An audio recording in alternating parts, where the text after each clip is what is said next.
kidneys until they totally go disabled. They can do the right job. So if your kidneys are good, don't worry about the good source of healthy phosphorus in your diet. And the kidneys can get rid of the extra and get the good part to improve your metabolism. You know, the ATP and the ADP, all those energy molecules in our body, the main element in them is phosphorus. I'm not saying phosphorus is bad. Phosphorus is a necessity for our life. Calcium is a necessity for our life.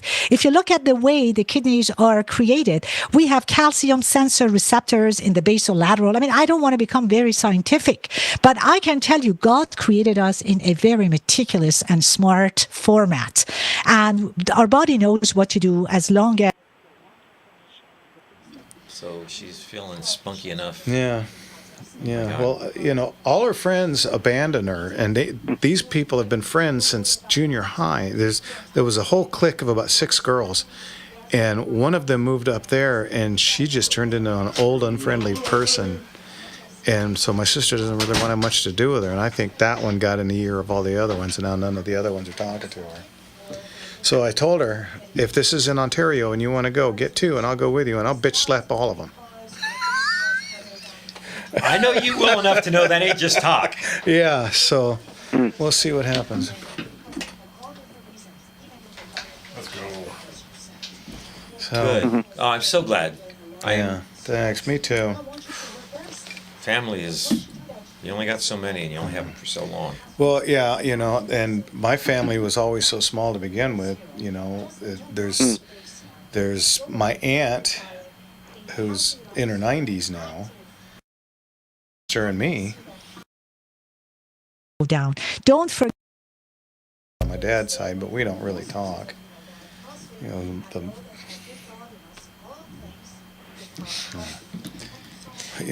one of them puts a hit out on you. You tend to.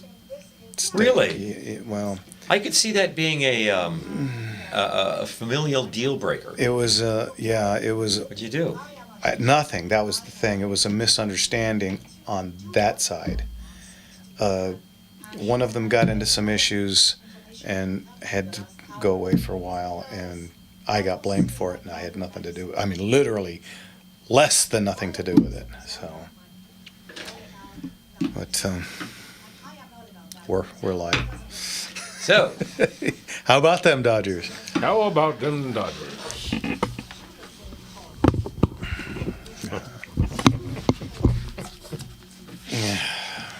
I literally, how about them Dodgers? are they still holding on to the 3-game skinny lead? As far as, well, they won today. So they took the Rays, which is a pretty good team. I don't know how. You can't name 2 guys on that team. Ever. Yeah, they took 2 out of 3, but they went quite a while. I think they scored in Friday night's 5th inning, and then didn't score for the rest of Friday, all of Saturday, and into the 7th inning today. So they went 20 innings without scoring. That's a long time for what should be a power-packed lineup. Well, But Conforto didn't live up. Remember, we had this conversation before the season started. They spent $1 billion on 2 guys. How much better if they had spent $940 million, a number which is ridiculous by itself, and maybe had 3 $20 million pitchers? Yeah, I know. Well, they were thinking box office with that. Oh, and you know what? They'll get their money back, appealing to the Asian community. They will. But were you guys thinking you're going to win this year? Well, Ohtani stole a base in the 8th inning, and they said it was his 14th of the season. Or maybe it was his 17th, but it was a... Double digits. Yeah, but last year, he was the 50-50 guy. Yeah. So and we're past halfway. Something's... We're at 2/3. Yeah, oh yeah, we're at 2/3. There's only 50-something games left. So he's not going to have that year. No, I mean, he's up there with 38 dingers, but he's got... And that's smoking. You know who's beating him, though? Cal freaking Raleigh, the big dumper. This catcher, the catcher for Seattle. Yeah. This guy's doing stuff. I'm kind of pulling for him for for AL MVP. Yeah, well, it'd be good to see a catcher get it. It's been a while, I think, hasn't it? Thurman Munson. Yogi who else? Berra. Yeah, right. Yeah. Back in the midst of time. This is being kind of a fun season, as much as baseball is trying to alienate all of us here. But it's been kind of a fun season to watch. You know, they need to get the woke out of baseball. They need to get the Manfred out of baseball. Well, that's kind of the same, or one and the same. I'm gonna go get my energy drink. I'll be right back. Ow! I got up too fast. Oh, I wasn't doing anything wrong. I didn't do nothing, I swear. the weird thing. I got up too fast. How fast am I supposed to get up? Is there a regulated speed? Is there a for this? thing somewhere? Summer is all about making great memories. Boy, I love getting out on the boat. I admit that one of my little joys in life is to get on a boat and ride around on Tampa Bay. How do we get here? Here we are. Your memories can be stolen. Here's you out of pain relief. A 100% drug-free daily supplement designed to help your body fight pain. It's a doctor-developed formula made of natural. And we got listeners.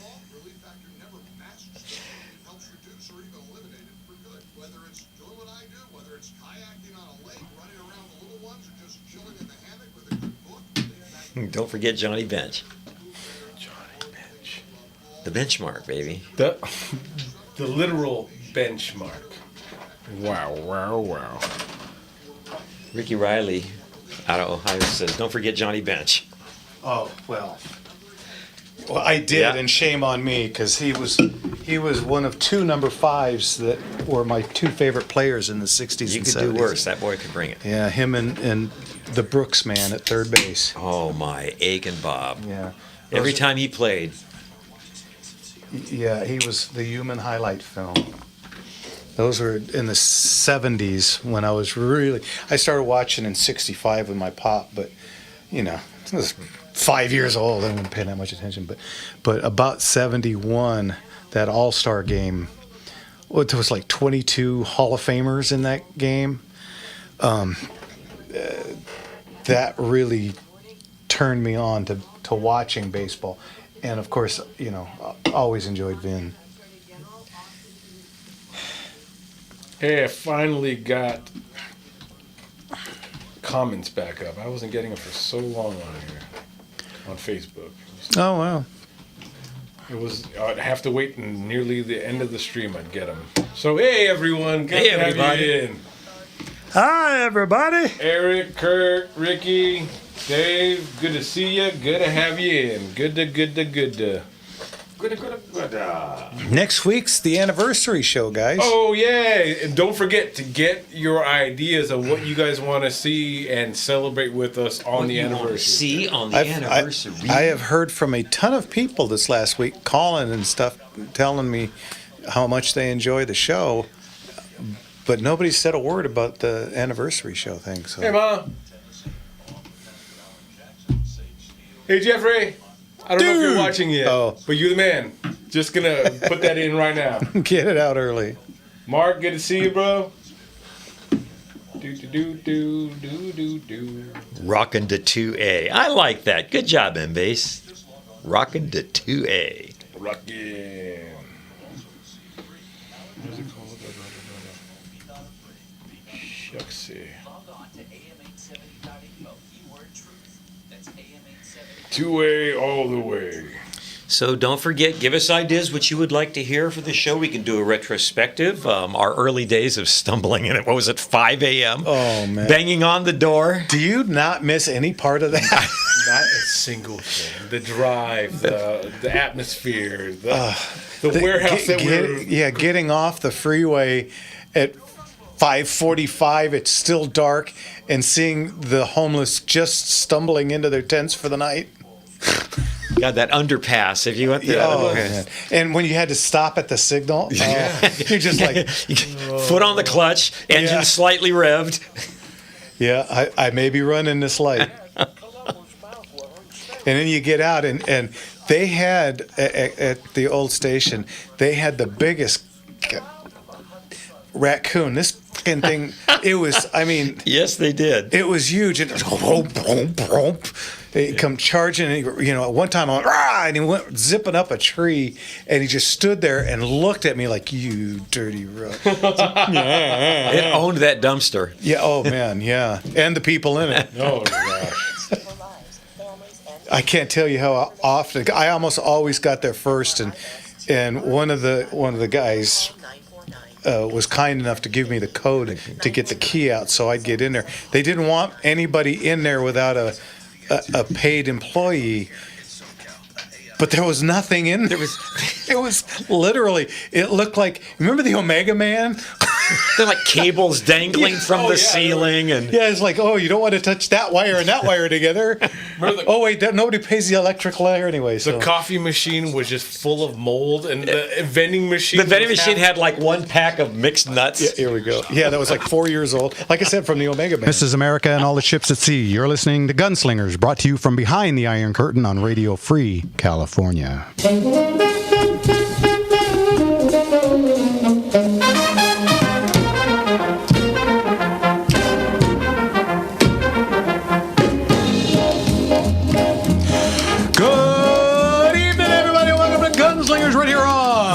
Gunslinger Syndicated Radio Network. That's us. Welcome back. That's right. From San Diego to San Francisco, from LA to Phoenix to Vegas, we're on the air. We are on the air. We are all over the internet, folks. That's on YouTube, Facebook, Rumble, X, and anywhere else you want to sneak us in. Go ahead and share us there. Make sure you're subscribed. Make sure you're liking the video. Make sure you're sharing it, right? Well, yeah, right we did get Pop Top or whatever the hell that Tip Top or Shoe Boot or whatever. I don't know what. Oh, TikTok. That one. Yeah, that's the one. We got booted quickly. As you prognosticated. Yeah. We lasted, I think, a minute and 45 seconds. Yeah, well, I think it was at 144. Got to be some kind of record. The over and under was 142. So yeah, we just got over. I made my $6. So we got booted from there. But everywhere else, we seem to be doing okay now that we don't play the music online anymore, which sucks because that just means you get to listen to me goof around. Singing along. Sing along to nothing. Sing along. What key is he in? All of them. Pick a key, any key. The alphabet. Yes. Anyway, welcome to Gunslingers, where we talk nothing but fun with guns and no politics. No politics. A couple of quick announcements. We're not going to have Rick from the CRPA tonight because the kids are out of class, so that means that nothing's going on in Excremento. So nothing going on with Rick. That means he gets to breathe for a moment. Yeah, and of course that means that we get to breathe. He's asked me to go to lunch with him one day again this week, and the over and under on that are. I got $6, baby. I tell you, it's 9-1 against, but fingers crossed, folks. Fingers crossed. Yeah, well, we appreciate that he and the CRPA, all that they do for, of course for we the do. Second Amendment community. Of course we, and not just California. And the reason that he can't, do anything is because he's busy. And you know what? I'd rather he do that than take a dumbass out to lunch anyway. And even when he's not busy, he's busy. Well, he's probably recuperating because having to deal with so many stupid people is excruciating. No. Can you imagine how mind-numbing that has to be? I really Straighten cannot. your tie, put on a smile, and walk into that room surrounded by the supermajority leering Democrats. People that literally know nothing about anything. They don't know how to run a business. They don't know how to obviously run a government because look how bad we're doing. I haven't seen so many wing shoes with Velcro on them. It's such a thing. I didn't know they even made those. Well, and every one of those ties is a clip-on. Because there's just no way those guys are tying a tie. No. Unless they've got assistants that do it for them. Anyway, so that means that we got extra time on the phones. All calls. So being this is a live show, that means that you guys can give us a call. What's that number, Jim? You guys are going to want to call in. That's 866-870-5752. Again, 866-870-KRLA. You bet. Now, I know how tempting it is to wait until 8:47 to make that every other important week. call. Yeah, but feel free, give us a call. Anything you want to talk about. We could talk about, what was the one we were doing about best and worst. Oh yeah. Oh, my best TV and movie shots. We never even dipped into that because that is a deep and rich trough. Yeah, so There's you want to still, call about that? You know, I mean, I did my two worst, which was, of course, the Wanted the bending of a bullet. yeah, where you can Curve make it. like a curve ball. Give me a break. I got a sinker. And then the second part was Arnold taking the caps off of the grenade launching grenades and pouring it into a leaf and then folding it up, attaching it to a spear, and then throwing it, and it explodes with all might. Amazing. Yeah, because we all know that, you know, because there's nothing worse on the face of the earth than getting a piece of shrapnel from a leaf. No, that's the worst. Have you ever imagined getting in your eye? It would, The paper cuts alone. you know, you get that lettuce on your tooth, it won't come off. I don't know what I would Death do. by 1,000 leaf cuts? So if you have anything that you think matches the magnificence The and laundry technical alone. accuracy of that, Yeah, so feel free, give us a call about that. You got questions about guns, you got questions about the auction coming up. You want to know how do you get into the auction? Because I get a lot of those calls every week. Where I it's probably going to get be? 20 to 30 of those a week, along with emails. Yeah, where it's going to be. Just about anything you want to talk about, as long as it's clean. Yeah. Feel free to give us a call. If you're a leftist knucklehead that wants to call and argue with us, yeah, don't call. Feel free. Give us a call and we'll explain to you why you're an idiot. And Why you're wrong. I mean, go ahead. And once again, the number you're going to want to call, all sides, all enemies and friends, 866-870-5752. You can just be a frenemy. How's that? Hey, a little of both. Yeah, you know. I well, mean, we're glad to talk, though, honestly. well, as long as you're willing to debate, not act like an idiot, I'm willing to explain to you why you're incorrect. Talk off your menu of sayings. Yeah, Conversations are I got great. a phone call from a TV show asking me to be on about. They take two sides of a subject, Like point, counterpoint. kind of a deal, yeah, and put you in a room and you have to behave and discuss. And you know, I was like, I could do that. You know, I could behave. I've had lessons. You know your stuff and you can stand your ground. and then they told me that they film in San Francisco. In a friendly environment. Wait, that gives us a San Francisco shout out. As you know, we are fans of the political run Oh yeah, of one Chad Bianco, Yes, who is sir. one of the bright lights running for governor in our next gubernatorial election. Well, it appears that the sheriff of San Francisco yeah, amazing. has endorsed him, saying, "Hey, we're all sheriffs," Yep. which says something about. You know what you have to do to be elected as sheriff in San Francisco. So, and you didn't want to go there. Go figure. I'll be honest. I don't think they could find an anti-gun person that could behave. They get a little frothy at the mouth when you try, you know, because I've had many discussions. And at your high school, Jimmy, do you remember? They had a play called, I won't name the play, but it was about a kid who goes nuts with a gun at school and kills kids. And they asked me to come. This is Richard, we're going to get to you, but I got to tell the story. It's not real long. So they asked me to come because I'm a gun shop owner. So I go, and the story of the play is about a kid who's a spoiled rotten brat. His parents bow to every whim he wants. He says he wants a gun. His dad says no, but I'll get you one if you get a good grade. And then he gets it, and of course he goes to school and he shoots a bunch of kids. And then at the end of the play, all the kids from the play come out and they're supposed to do questions and answers. Well, it's silly because why are kids going to ask other kids questions? You know, so maybe one or two. And then the teacher that invited me said, well, Jeff from Gunslinger's gun shop is here. The whole auditorium turned. Slowly I turned. Step by step. Yeah, and so they turn and look at me, and I stood up, and it's like, let's go. So the kid that played the dad, he tried to grill me. Well, I don't think guns are good. I said, well, let me ask you a question. Considering this play had nothing to do with firearms, this was social commentary, how do you as a dad feel you did since you told the kid you didn't want him to have a gun, but you kowtowed to him and got him one anyway?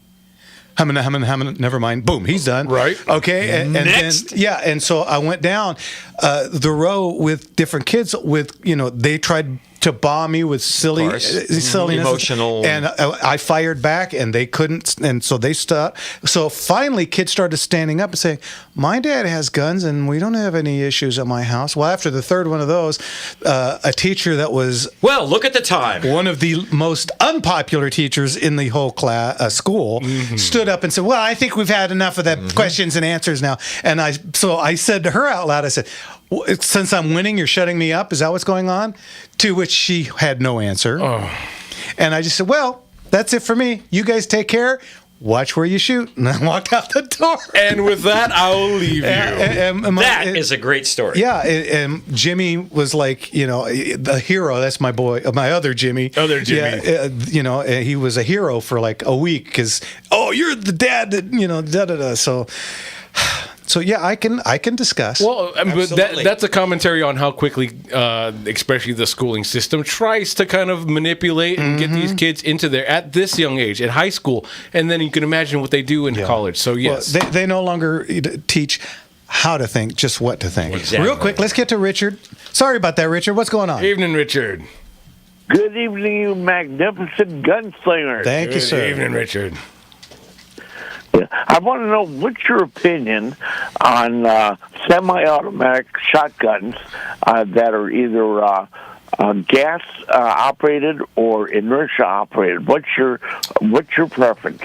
I just had this conversation with a shooting student this week. Inertia operated are very, very reliable. You're thinking of things like the Benelli M4. Gas operated, you have to keep clean. So if you attend to your duties, it's no problem. Gas has an advantage in that it does bleed off some of the gas caused by firing the cartridge, so it actually softens the recoil. So find a good one like an FN SLP or the new Mossberg 940JM. Great gun. That's my opinion. I'm sticking to it. Okay, but that the one that is gas operated, you say it siphons off some of the gas. Does that have anything to do with reducing the ability to fire the load? That's an excellent question. There tends to be a window in which the cartridge has to operate. Same with the inertia, though. But the receiving end will never know the difference. So as long as you have a reasonably appropriate load, it will function the firearm just fine. And it bleeds off just a minuscule amount. So again, on the receiving end, there's virtually no difference. Richard, you got your joke for us tonight? Okay, you guys are music people. I used to play the piano by ear. Now I have to use my hand.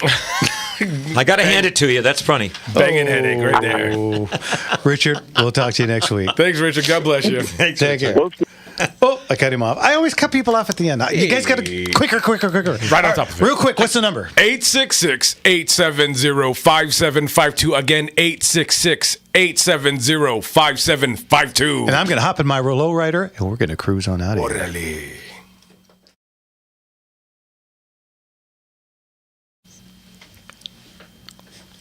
Gangsta white walls. Oh, that's a great song. In the back. You may not have. Silky voice devil. Yeah. You know a thing or two about that. So what else you guys into tonight? No update from Rick tonight because we're not going to have him. A lot, like they said in the last few weeks, that they've been on hiatus, on school break, summer break. So next week, I don't think they're going to be back in. I think it's mid-August. No, but he texted me just before the show and said that there really wasn't anything to discuss tonight, but he'll have some stuff for next week. Yeah. So he'll be back next week. Everything's fine with him. He just tired and with all the things what that he you does, said. I can completely understand. But yeah, so you guys keep it going. Let's see what else you guys want to talk to. You got any more of the shows? Tell me what you did shooting this week. Kirk is in the A-Team, where 2,000 rounds are fired by a crack commando unit and they never hit a bad guy.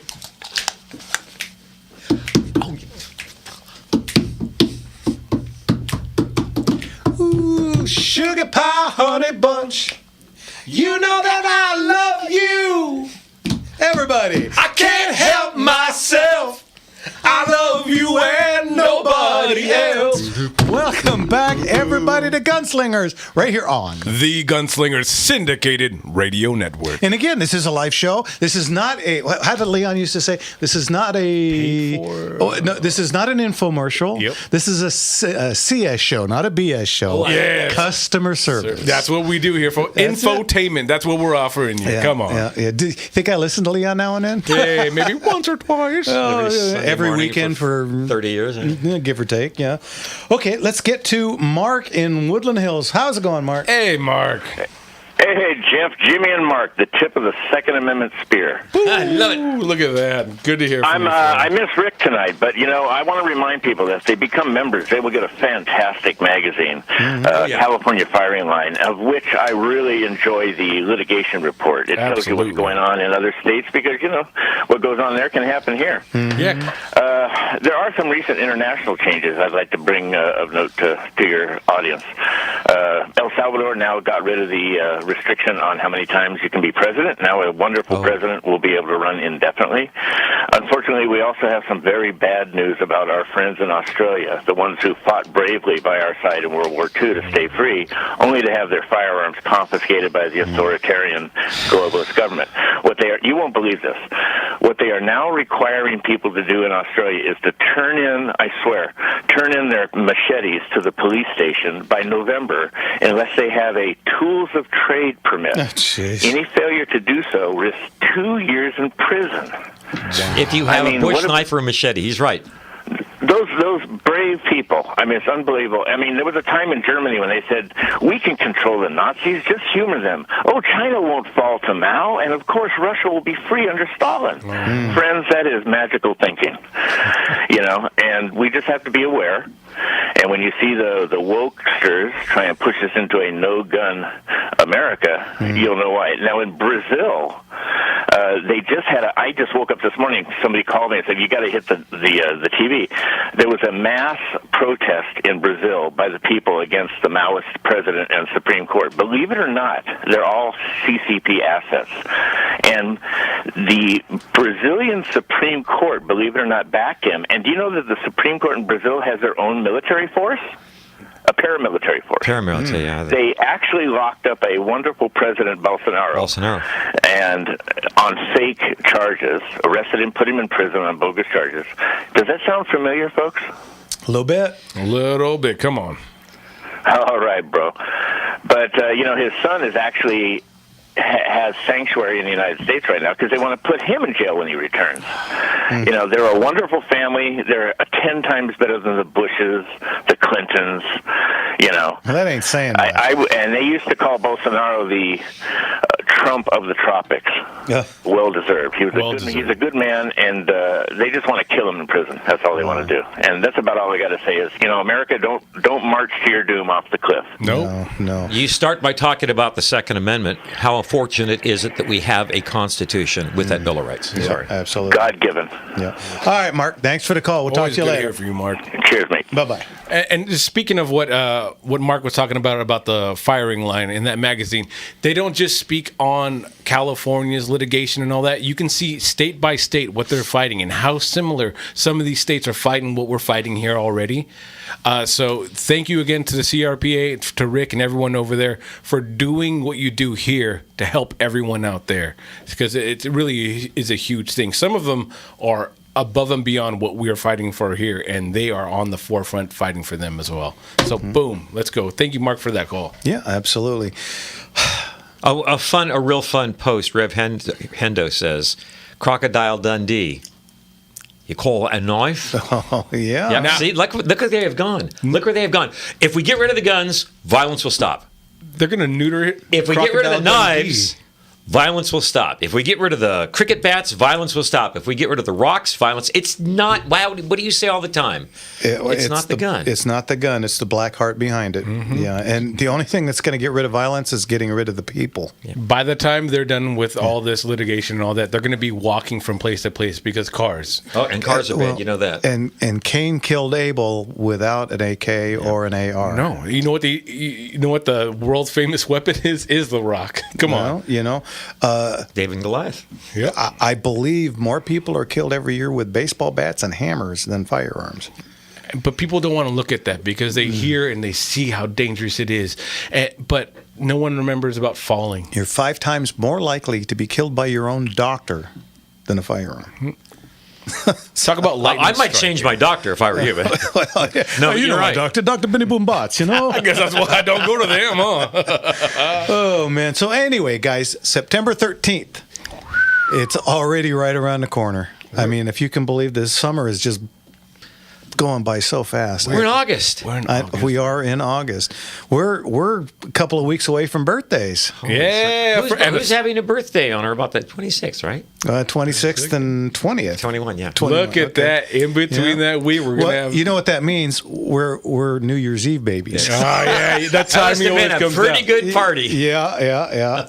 So, yeah, we're going to be a year older. Oh my A god. year old. And how fast did this last year go? Come on. And as busy I'm as just the getting Gunslingers. started into January, and we're in August. I don't get it. And we've had 1, 2, 3, 4 auctions already. We got 2 to Wow. go. Oh, speaking of, okay, this is bad news for me, but good news for you guys. If you're considering bringing in guns, but we've been telling you better hurry. We had a large collection that we were going to get for December that I told you about that they've decided to put off till next year. So, we're half full. We were full for December, but now, we've got some openings. We got about 300 openings because that's what was coming. So, I've got openings. If you guys want to get into the exciting world of Gunslinger Auctions, Come on. give us a call.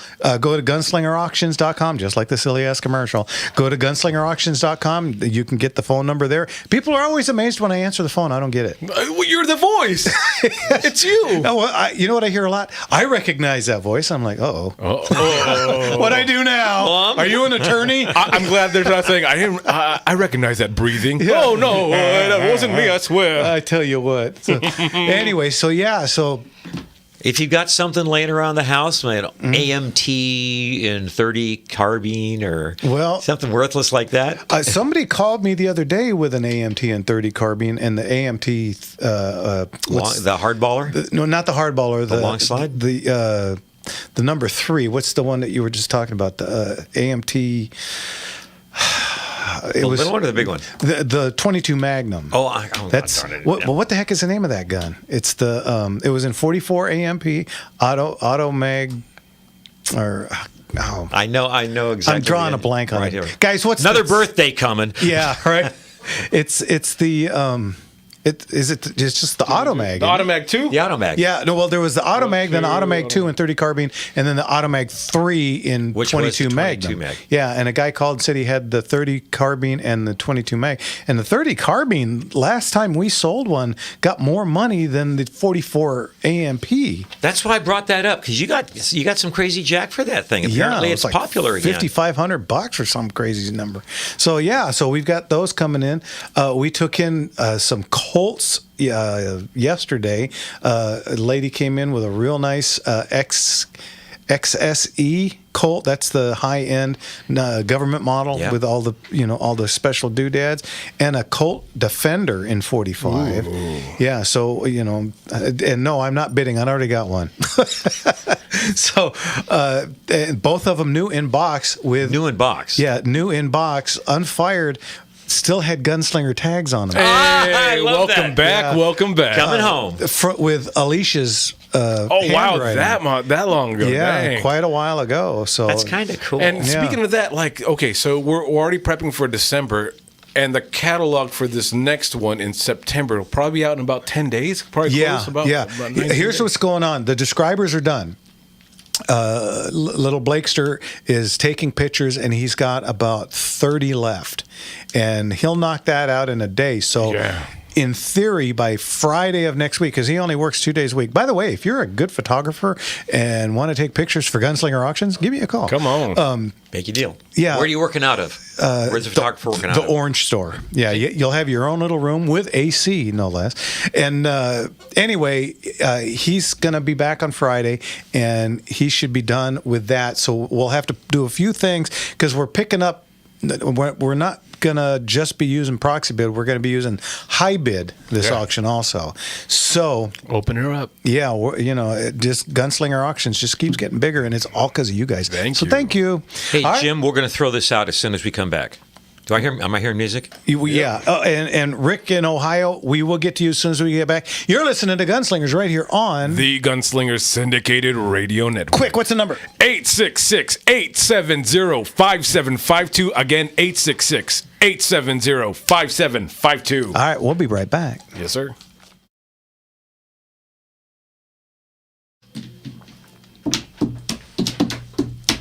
Get some water.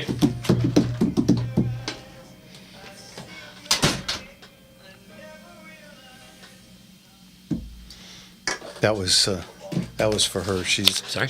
That was for Kathy. She likes that guy, and that's the only song of his I can tolerate. That was his breakthrough hit. Yeah. He turned that into a Las Vegas career. And have you ever heard the original? No. It's a rock song. Really? Yeah. Yeah. He turned it around, slowed it down? Yeah. Yeah. It's like a standard 4/4 upbeat rock and roll tune, and Who's the artist?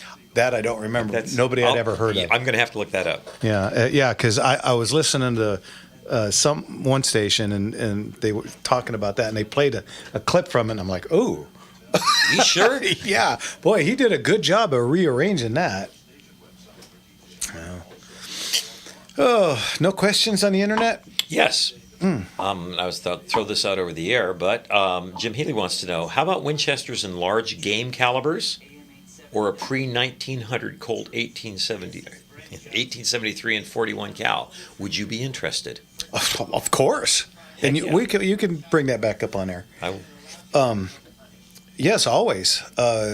Single action armies, believe it or Always. not, I have had to explain this probably 10 times in the last 5 days over phone calls I've been getting.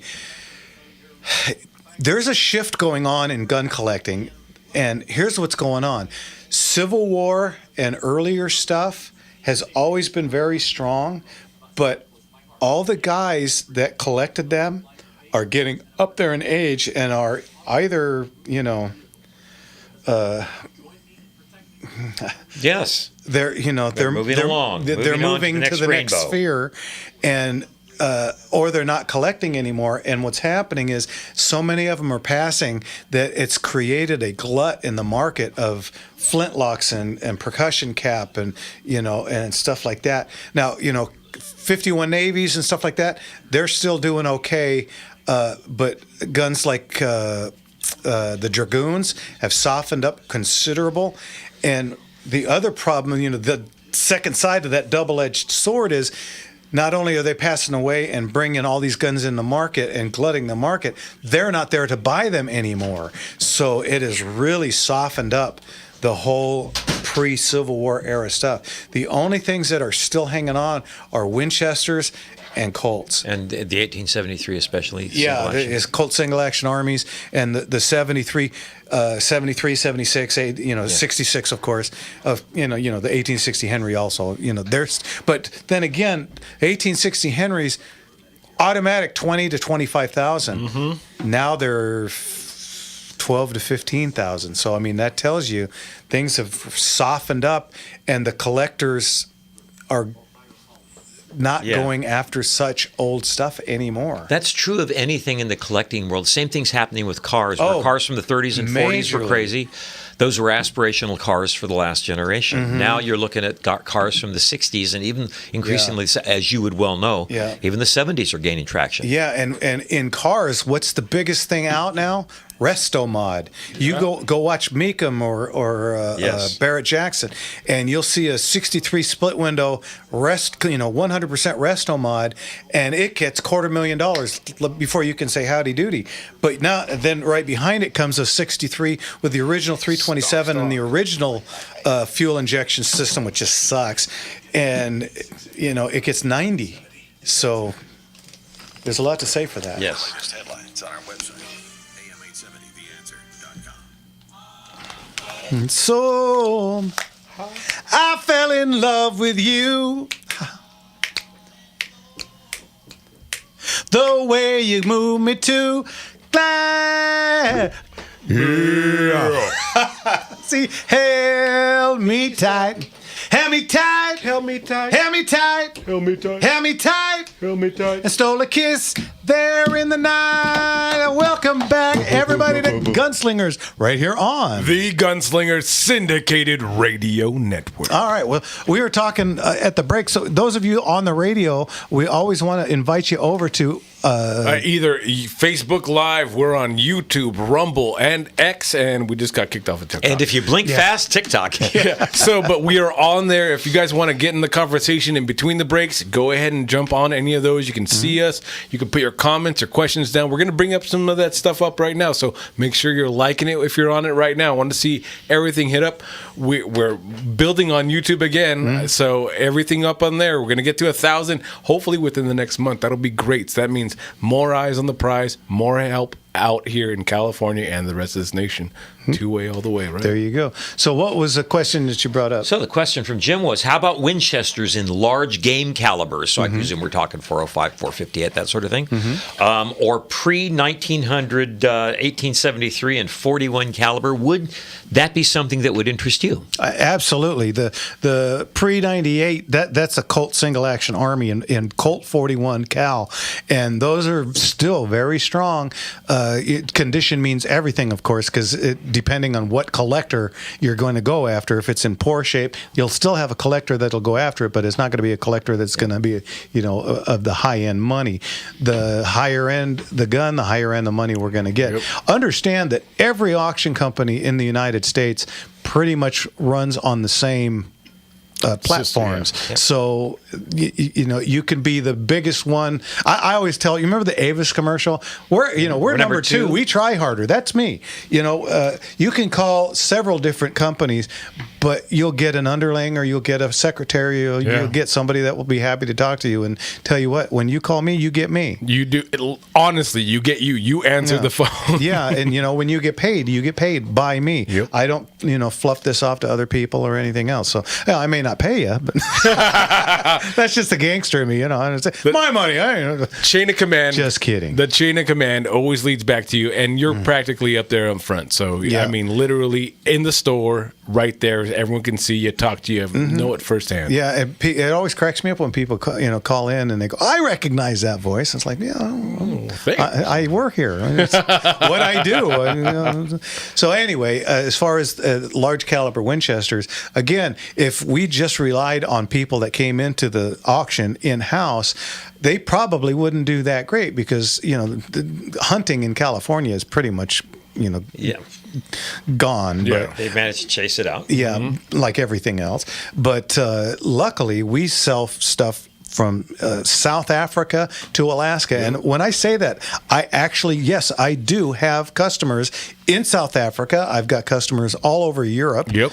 There's things that we can still send. How we work it is I do not have an exporter's license, so I have to have an FFL, that's a Federal Firearms License E, to send to in the United States that has an export license, and they send it to them. Yeah. So, I have a really good customer who buys a lot of my French antiques because there's a lot of French guns, believe it or not.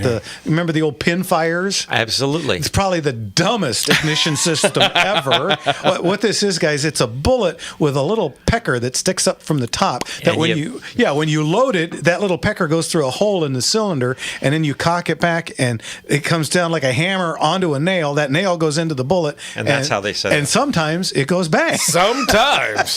That was, I'm fascinated by the engineer in me is fascinated by developmental arcs, and everybody was trying everything then. Oh, absolutely, yeah. Some of the we have had. Remember the one we had with it was a solid brass lower with a hockey puck. Yeah.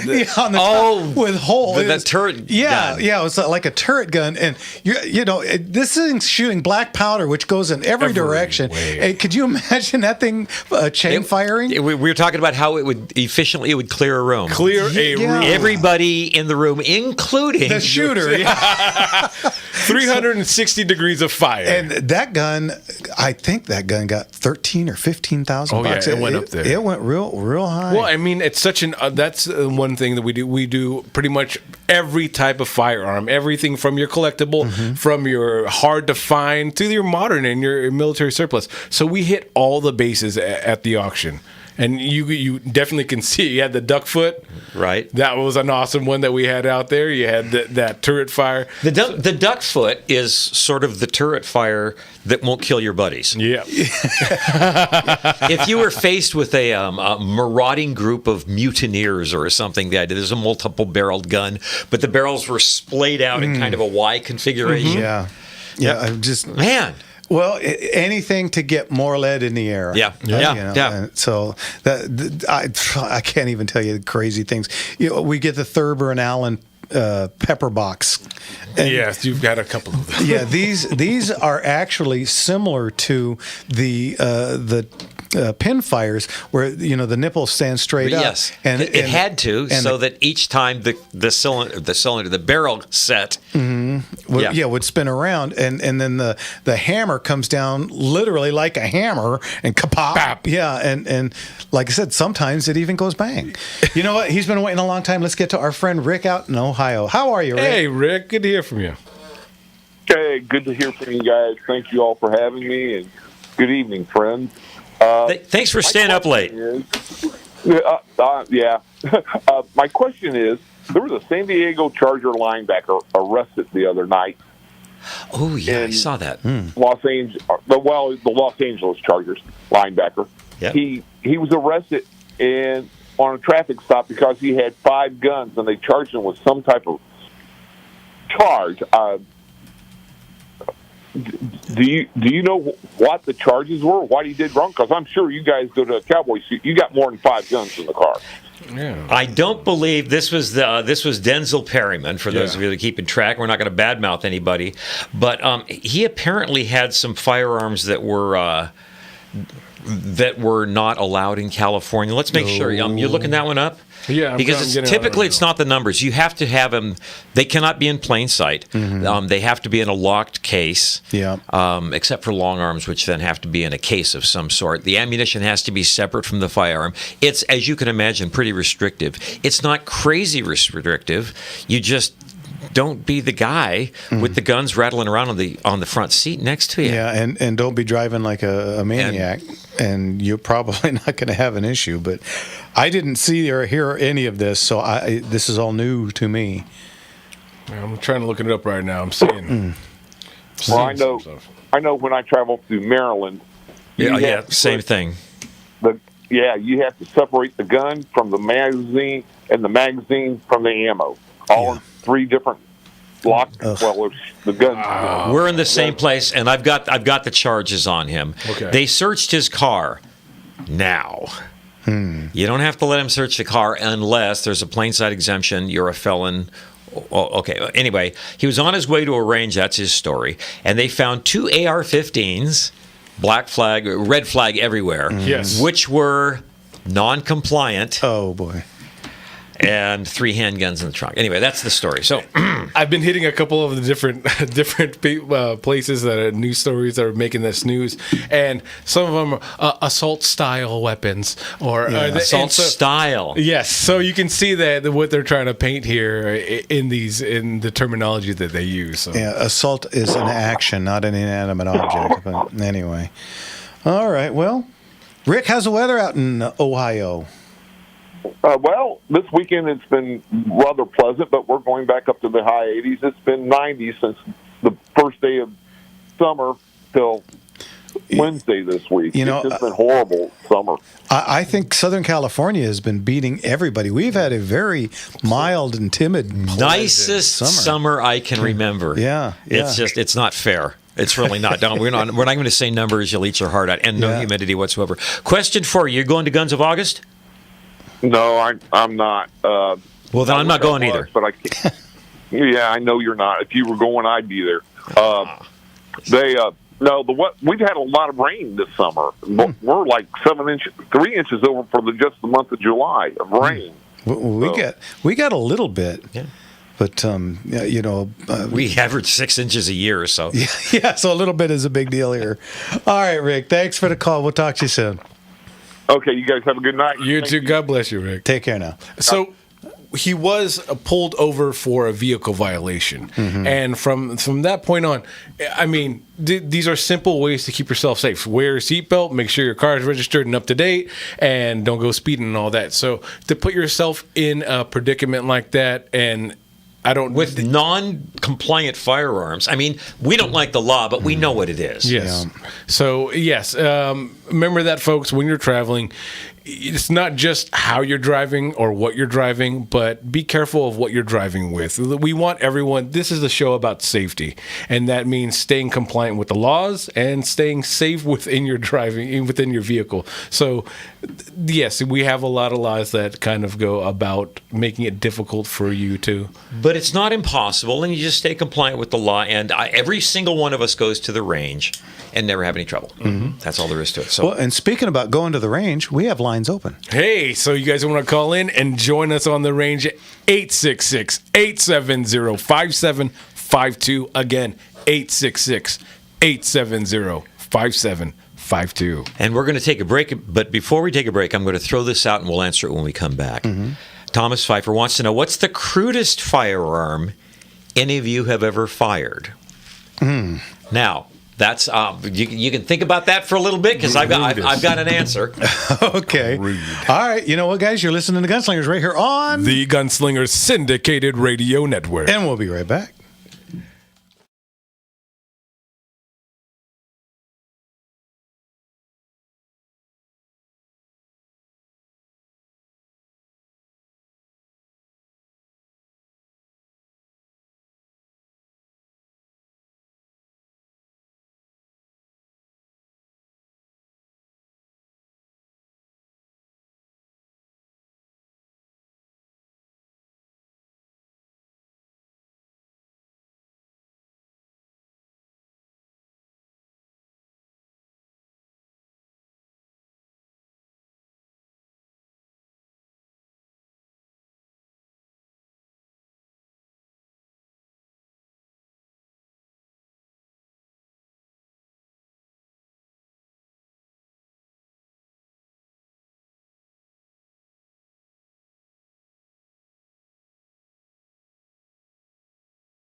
Oh, yeah.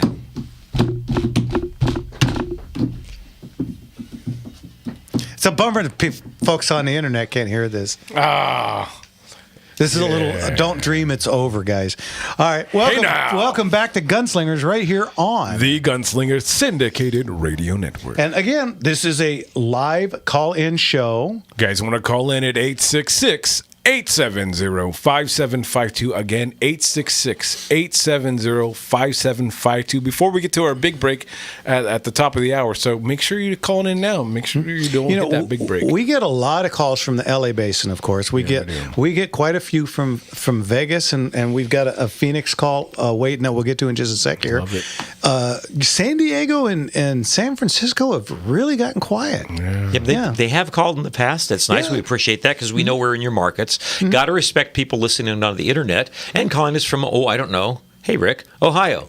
Hey, right. That's cool. And we have someone from Maine that calls as well, right? Yeah. So we have them from all over. So don't be scared. And if you can't find us on your radio dial, or you're away from any of the streamings, we are on iHeartRadio as well. So just search out either KRLA or Gunslingers, and you'll find us. So go ahead and do that. Join us all over the place. Yep. So. Okay, the question was, before we went to the break, the crudest gun I've ever shot. Oh, man. Anytime you fired any black powder, you're in the running. So now we're probably talking about ignition systems. Yeah, man. And I know there's a Ringo out there somewhere that'd be interested in a matchlock. Matchlock gun. Oh, yeah. Well, but I never shot that matchlock. You know, we've had the what's the one with it? It's got the rope. That's a firelock or a. a matchlock, I think that's called, right? I'm sorry, we're thinking about the wheel lock. Yeah, wheel That's lock. right. Thank you. Yeah, that is a matchlock with the little slow burning fuse. Yeah. So, but I've never shot that. That's real Three Musketeers stuff. I got to be honest with you. Probably the roughest gun I've ever shot. You ready for this?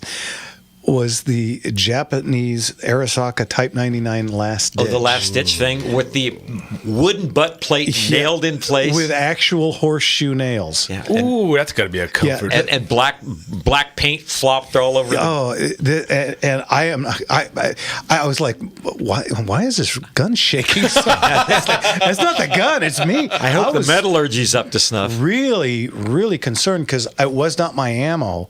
7.7 and 6.5 are in Japanese is very hard to find. It's pretty robust ammunition too. Yeah, and so I was really nervous shooting that. I've handled worse. Don't get me wrong, because there's always an RG floating around. But as far as shooting one, that's probably the worst I've ever shot. What about you? I'm gonna get off the chart just for a minute. When I was a kid, we used to take CO2 cartridges, peel the little cap off the end, stuff them with match heads, leave one regular long match, dip this thing in sterno, put it in a length of water pipe, and fire that. Now, I don't know if that's a firearm or not, but it would come out lighting up the flaming sky, and it came out at several hundred, to my childlike eye, looked like several hundred feet per second, and it would dent a car door pretty handily. Ooh. Don't ask me how I know. So if we're going, and to be honest, I think the Arisaka's worse. And it was still worse. So if we're going caveman and all that, because I was going to bring That's up a Navy Arms, that my only black powder rifle that I have, and I was like, that's pretty crude. But yeah, hammering a Piccolo Pete at the butt end and then holding it in between a pair of tongs, and then lighting that and watching that rocket out, that was pretty crude. I would imagine all I needed was some matches, a Piccolo Pete, and a hammer, and then I had a firearm. So yeah. In fairness, I have fired a Brown Bess musket, and that which is a flintlock, which is a generation removed from the matchlock and wheel lock that we were talking about. That's about the crudest thing I've ever fired. I've got an 1816 Springfield matchlock. Flintlock musket that I have never shot. It's absolutely in just pristine condition. That sounds like an episode of Epic Guns. Yeah, okay, guys. So Mark and I started to sing 4 years ago? Several years ago, we started it. It's out. It's pretty good if you see it on YouTube. Yeah, called Epic Guns, where we would compare types and styles of firearms. Like 9mm in a 1911, or 9mm carbines, or military sniper guns, and we would do a bunch of different configurations of different things and fair tests and guys having fun with them. So this week I was on Faceplant, and I got an advertisement for a deal that holds your phone as a camera, and you can remotely work it, and it follows you. So I thought, so I bought it, and I've already got an upgraded microphone for the thing. So that was one of our pitfalls. Yeah, because the wind up at West End can sometimes get a little annoying. So we're gonna get going back. I got to talk to Ben about doing some editing. The editing.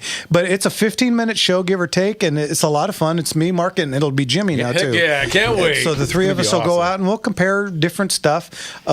I got a lot more things to compare these days. Yeah. But it'll always be fun stuff. One of the things I'm aching to do, compare that musket to a bow and arrow. Oh, well. I have read a British period paper from the 1850s that said literally up until about 1830, when the British started rifling their weapons, the longbow was actually a better weapon.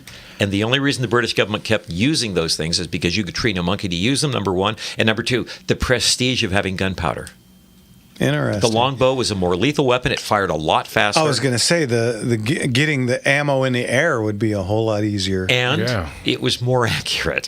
Think about that. That's a given. Those things were all just chunks of water pipe. Yeah. Very true. Throwing knuckleballs. All right, let's get to Catherine in Phoenix. How are you, and what can we do for you? Hey, Catherine. Hi, I'm Catherine from Phoenix. Hi, Catherine. Hi.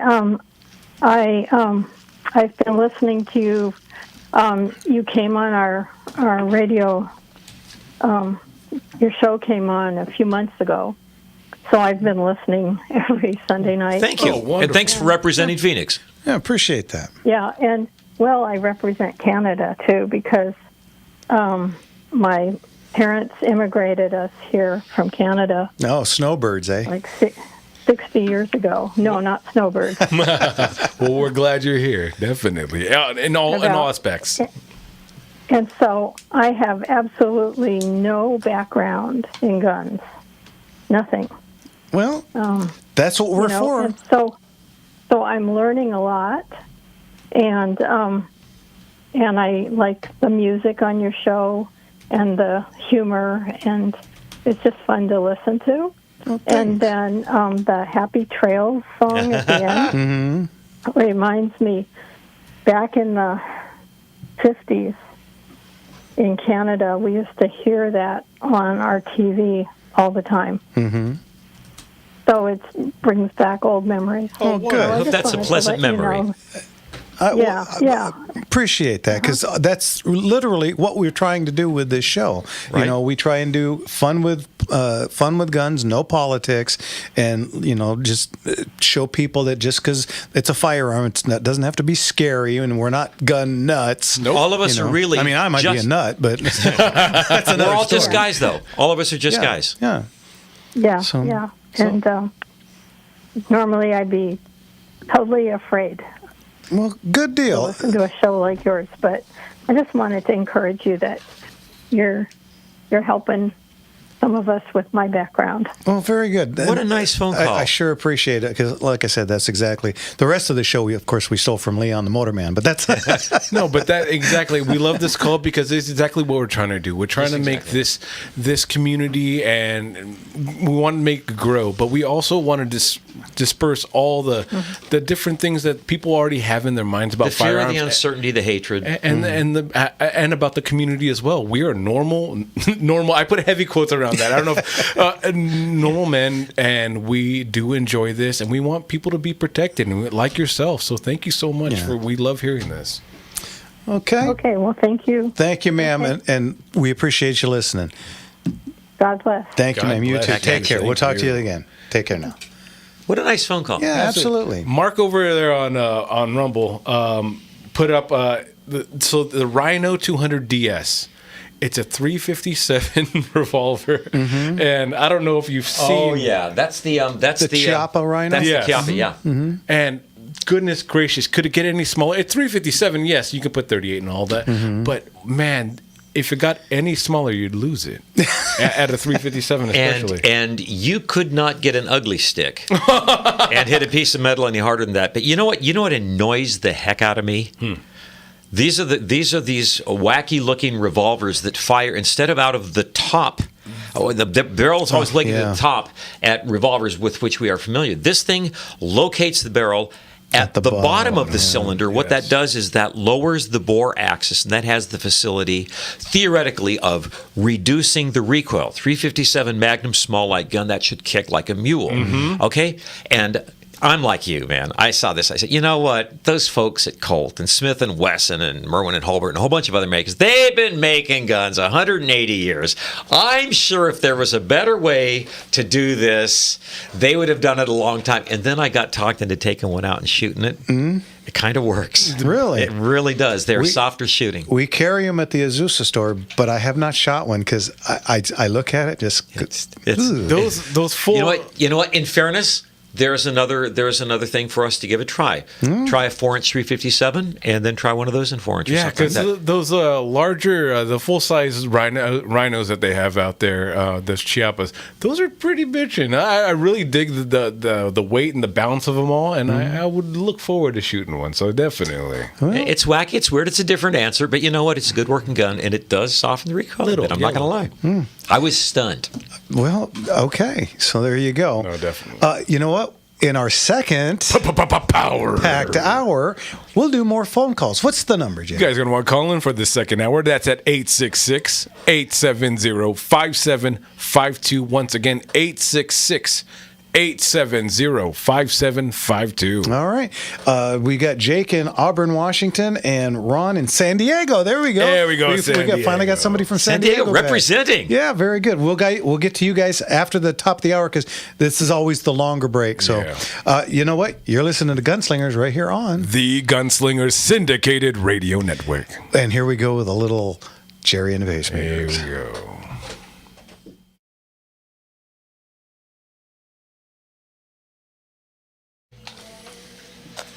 Man, these nights are going to get longer and longer. We're going to be pulling up in The dark pretty the dark soon. soon. I know. I want to throw one out for Jim Healy again. And he says, how about firing a Phoenix Arms 25? That was pretty crude. He said what? A Phoenix 25. Oh, yeah. I don't. You know That's what? the I don't American-made RG. Yeah. I don't think I've ever shot a Phoenix or a Raven You don't have any reason to. I've shot a Raven. There, I got 3 shots, out and then of a it mag, jammed. and yeah. I had a Jennings for a while too. I'm not even sure how I got that. I had an RG. That's why I always bring it up. Yep. Single action. I think it's the model. It was E15 or something.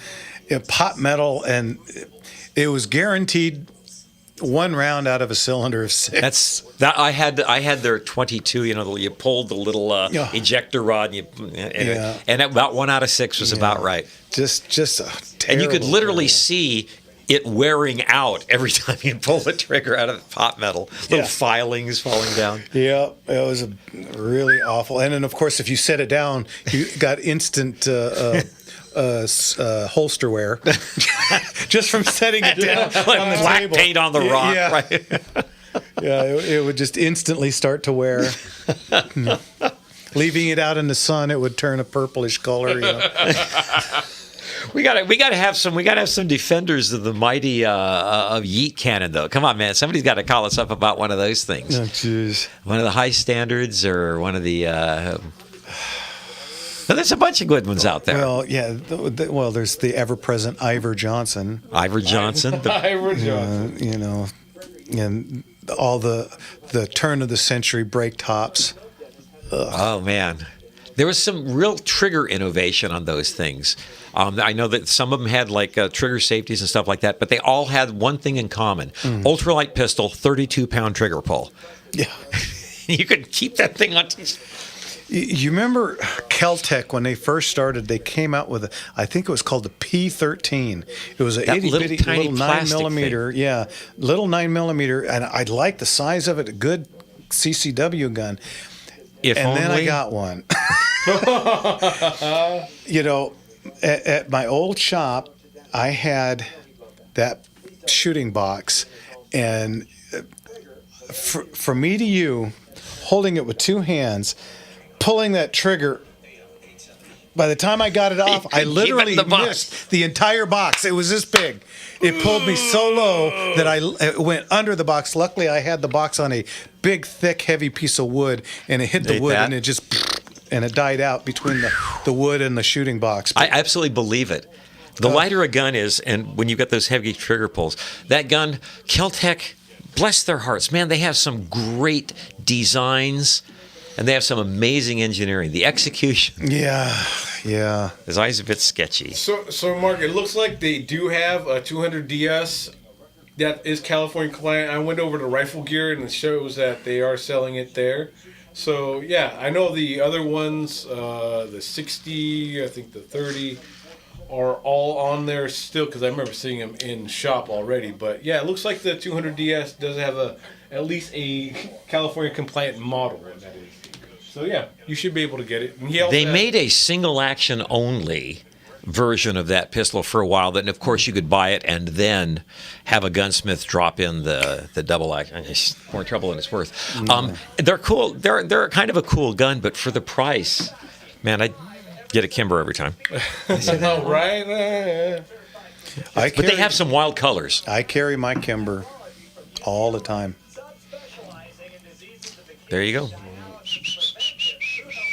A little KS6 hammerless, which it's not really hammerless. It's just a bobbed hammer, but that's a neat pistol. Kirk put, my Phoenix 22 was fine with me, sold it, and it blew up on a friend. He hates them, and I concur. Phoenix, yeah.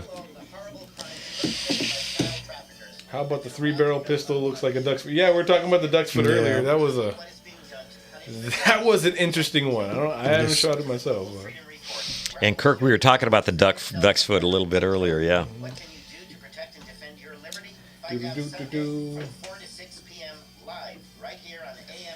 Get somebody to shoot the dangerous stuff.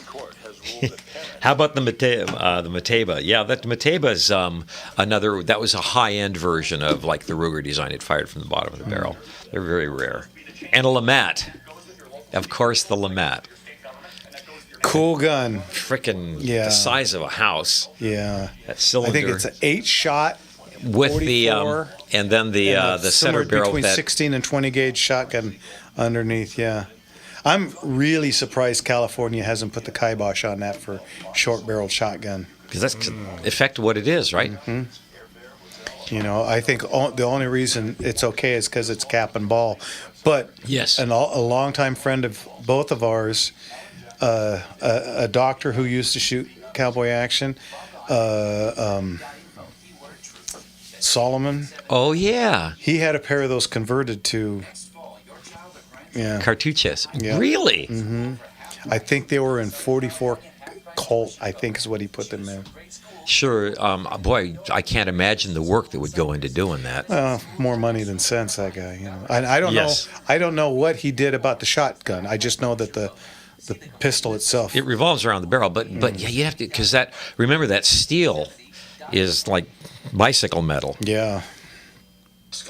Yeah. So but, you know, he always shot interesting firearms. Yes, he did. He shot in an interesting fashion. Usually shot the 32-20 Lightning. The authentic one. And he prided himself on the clean match. There was no hurry when he was shooting. You know what? He was having fun. He was having fun. Good for him. It's one of the things we both like so much about cowboy shooting. It's a big tent, and it's just fun. Very true. This should be the last one, I think. Yep, there we go. Dum de dooby dum dum dum dum dum dum be dooby dum dum dum dum dum dum be dooby dum wah wah wah wah dum dum dum dum dum dum be dooby dum dum dum dum dum dum be dooby dum dum dum dum dum dum be dooby dum wah wah wah wah. Welcome back, everybody, to Gunslingers, right here on the Gunslinger Syndicated Radio Network. Ah, man, I'm worn out already, and we already got through our first hour. Can you believe that? This has been a fun show, though. You guys, keep the calls, keep the questions coming. The online content is great. You guys are making this fun. We've got calls we're going to get to, but just in case, what's the number, Jim? Call in 866-870-5752. Once again, that's 866-870-5752. All right, let's get to our friend Jake Reno up in Auburn, Washington. How are you, Jake? Good. How you gentlemen doing? Good. What's going on?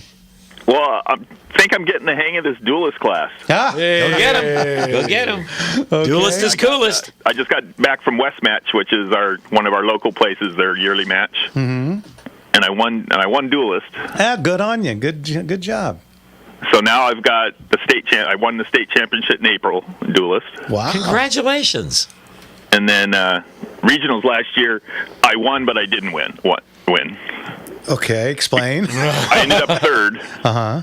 But Hendo and another gentleman beat me. Hey. But I was the only one from the Northwest. Oh, okay, yeah, and you can only be a state champion if you're from the state. Okay. Yeah. So the thing was, between the three of us, there was 5 seconds. Okay, that's a horse race. Yeah. Good job. Yeah. Good job. So been there, done that. Get to this one-handed shooting. You know what? I've been doing it since 2002, I think.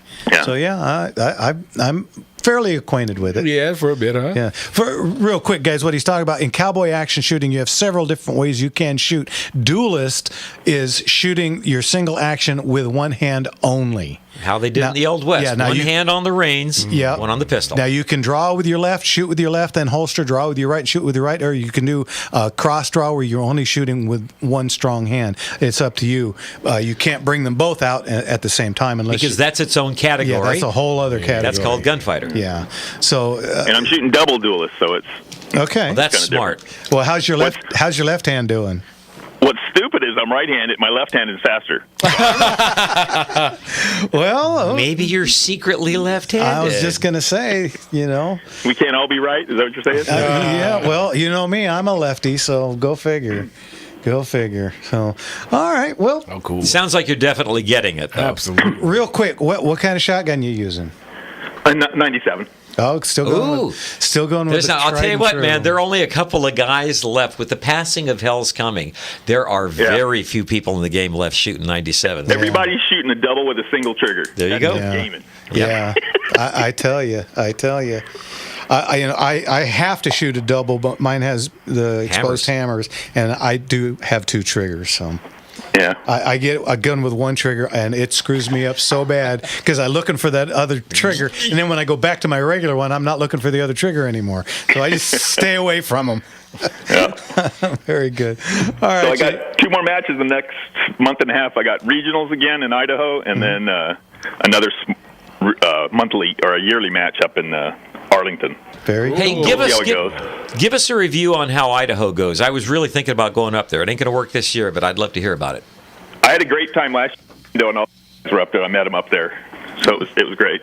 It's a little dusty. Yeah, you blanked out. Who did you meet up there?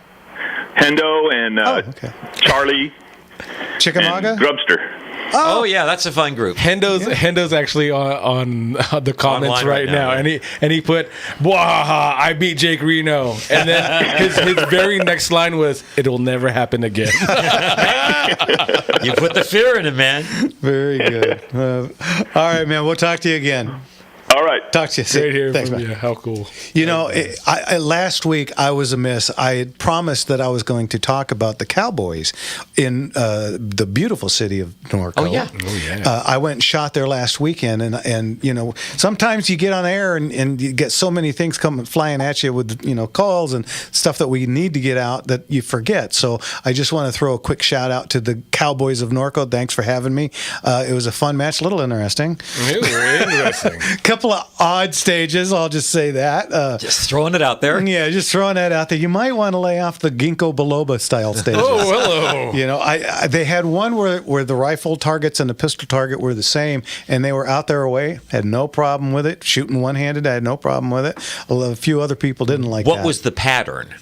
I don't remember. Fairly anymore. straightforward. Yeah, that If one you're going to was have fairly tough targets, please make it an easy pattern. Yeah. And to be honest, I mean, I shoot 40, 50 yards pretty regular. So for me, it was a cakewalk. So the targets were fairly large. Very easy for me to do, no problem at all. But then they threw in this one, it was a reverse something or other, and it made little to no sense to me whatsoever. And I screwed it up. I got a procedural. And then, since I did that, I had to drop an F-bomb or 3. Come on. 1. But I did it right. After I finished the pistols and screwed it up, I turned around and F-bombed this stage. Then I went to the rifle and screwed that up and F-bombed the stage. And then I got to the shotgun. Before I do this, Let me drop one precursor. Yeah, so if you're going to do it right. Ever been driving down a street and seen your own tire bounce in front of you? When the wheels fall off. Oh, man. Or, Speed Racer. The car always goes off the air, then the wheel flies off, and then it explodes. Then it hits the ground. That was me. In the air. Yeah. But let's just touch on this a little bit, because when you guys are going through stages, you guys have to hit in a pattern, like you were saying. Yeah. Mm-hmm. And it's either like left to right to left, maybe every other one, and then every other one back. This one there was 4 targets, and it was a reverse progressive. The reverse badger, right? So you got to put 4. You got to sweep from the right or left. You had to go with 4 targets. You had to go far left. Then 1, 2, 3, 4 across. Then your 5th shot with your pistol had to be the second one in. Then you change pistols. Then you go to the 3rd one in. Then the 4th one. Then the 3rd one again, and then double tap the last one. And again, ginkgo biloba, guys. Oh my goodness! It's confusing with the rifle when you have to split pistols in the middle of the string. And so what I did is I drew my pistol and I went 1, 2, 3, 4, and went all the way back to number 1 again. As soon as I let it go, I knew I did it wrong. I was like, no. So there, I got a procedural which adds 10 seconds to my time. So since I did that, when I got to the other pistol, I went 1, 2, 3, and then I shot the rifle targets for 2. I hit them, but you still get a miss because I didn't hit the right targets, and they were trying to figure out for like 10 minutes. Yeah, how many penalty minutes? Like, guys, just DQ me. I don't care. It's a practice match. And that's a big thing about your guys' competition shooting is that it's not just your accuracy. It's about knowing what to shoot, when to shoot, and your procedure and all that. You got procedural and all. So there's a lot goes into this. It's not just I'm the deadest eye as they. No, absolutely not. And the targets can be fairly large, so you got a large thing to shoot at, and I do a lot of slip hammering even with one hand. That's very cool. So yeah, I curl my pinky underneath, and I've got the trigger pulled in your hand. Yeah, and I literally use the hammer like the trigger. So I'll hold it till I got on, and then I just let it go, and boom. So yeah, it's just a fun way to do it. Let's get to Ron in San Diego. Ron, what can we do for you, sir? Evening, Ron. Yeah, hi guys.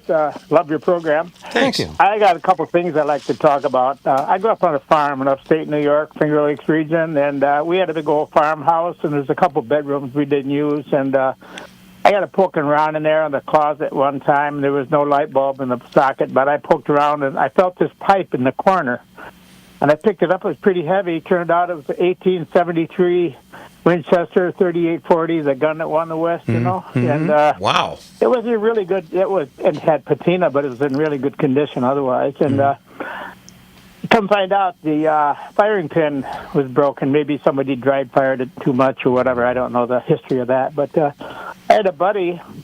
He had the Kennedy Special Carcano Carbon as a 1495 mail order gun. I traded him even up for the box of shells. I was happier than a little monkey with a toy. Who knew? Thing I'd ever done, Yeah. I went out immediately and shot a woodchuck at about 75 yards, open sights, and I am a happy camper.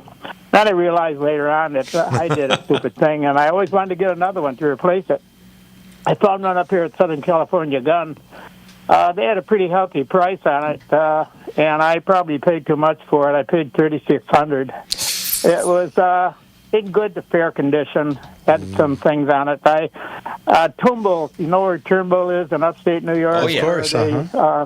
Yeah, it's not too far from my home. I looked into that, having it done there, but they wanted $5,000 or $6,000 for it. And more than the gun's but anyway, worth. yeah. The second part of that is I'm 83 years old now. I refuse back my age, by the way. But Good man. anyways, about 3 or 4 years, I used to have a pretty steady hand shooting pistol. And now I got these tremors. My grandfather had them. He couldn't hardly put his pipe in his mouth. He got so bad. But do you know of any way to any kind of medication or anything that the guy can take to kind of calm that down? Or you're trying to hold it on target. Pistol-wise, I'm talking. I know about, that about that? there are such things. That's a little beyond the purview of our show. A quick run on the internet should find you some things that can help. Yeah, and to give you an idea, though.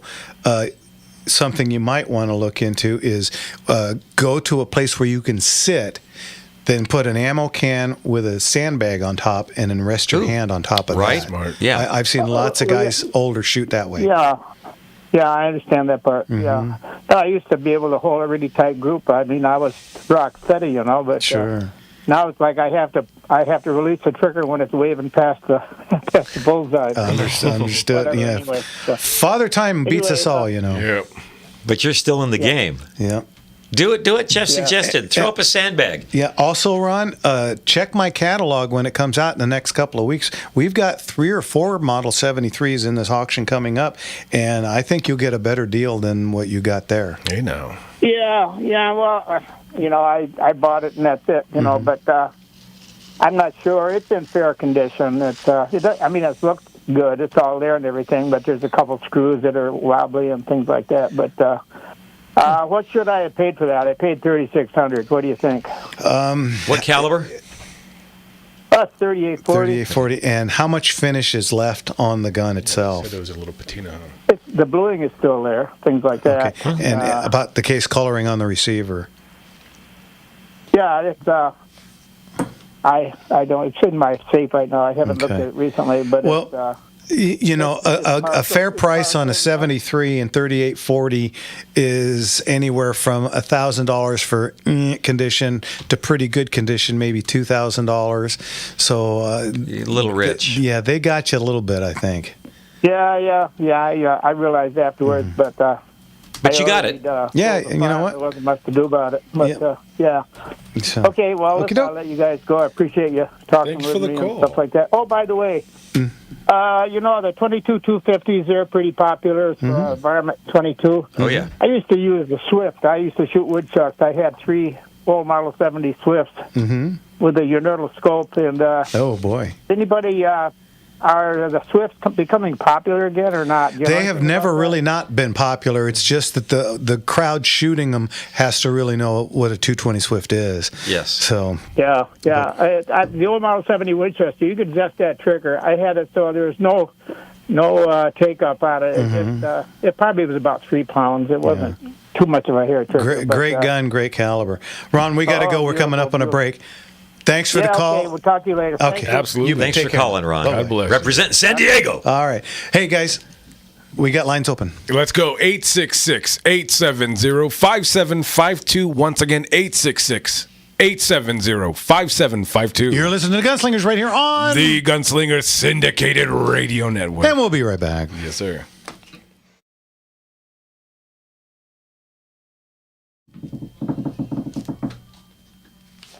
We went a little over on that one.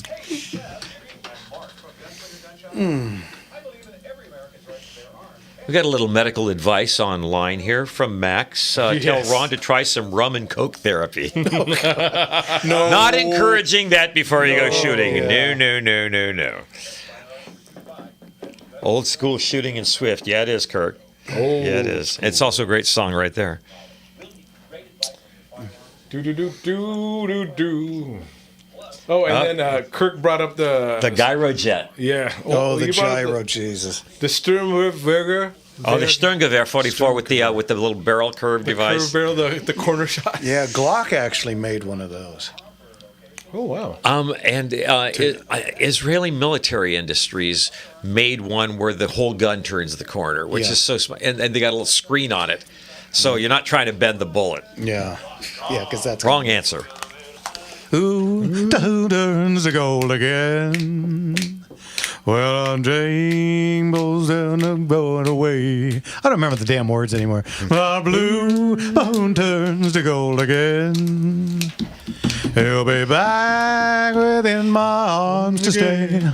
You can't sing that without doing the shake. Right. Welcome back, everybody, to Gunslingers right here on The Gunslinger Syndicated Radio Network. All right, let's get back to the phones. He's been waiting a while. Eric, how are you, Eric? Evening, Eric. In Santa Ana, by the way. I got 2 questions. Well, I got to push my cat off my belly. Okay. I have 2 comments to make.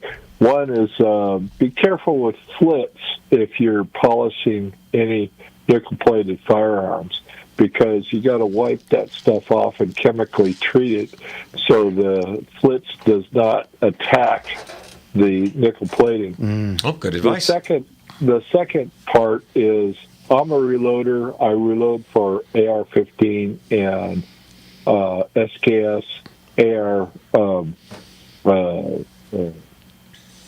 The AK variety, and when I reloaded originally, I reloaded with standard dies, and with the chamber check gauge, they didn't always go in. Yeah. So I learned that you have to use a small base reloading die that reloads the cases a couple thousandths under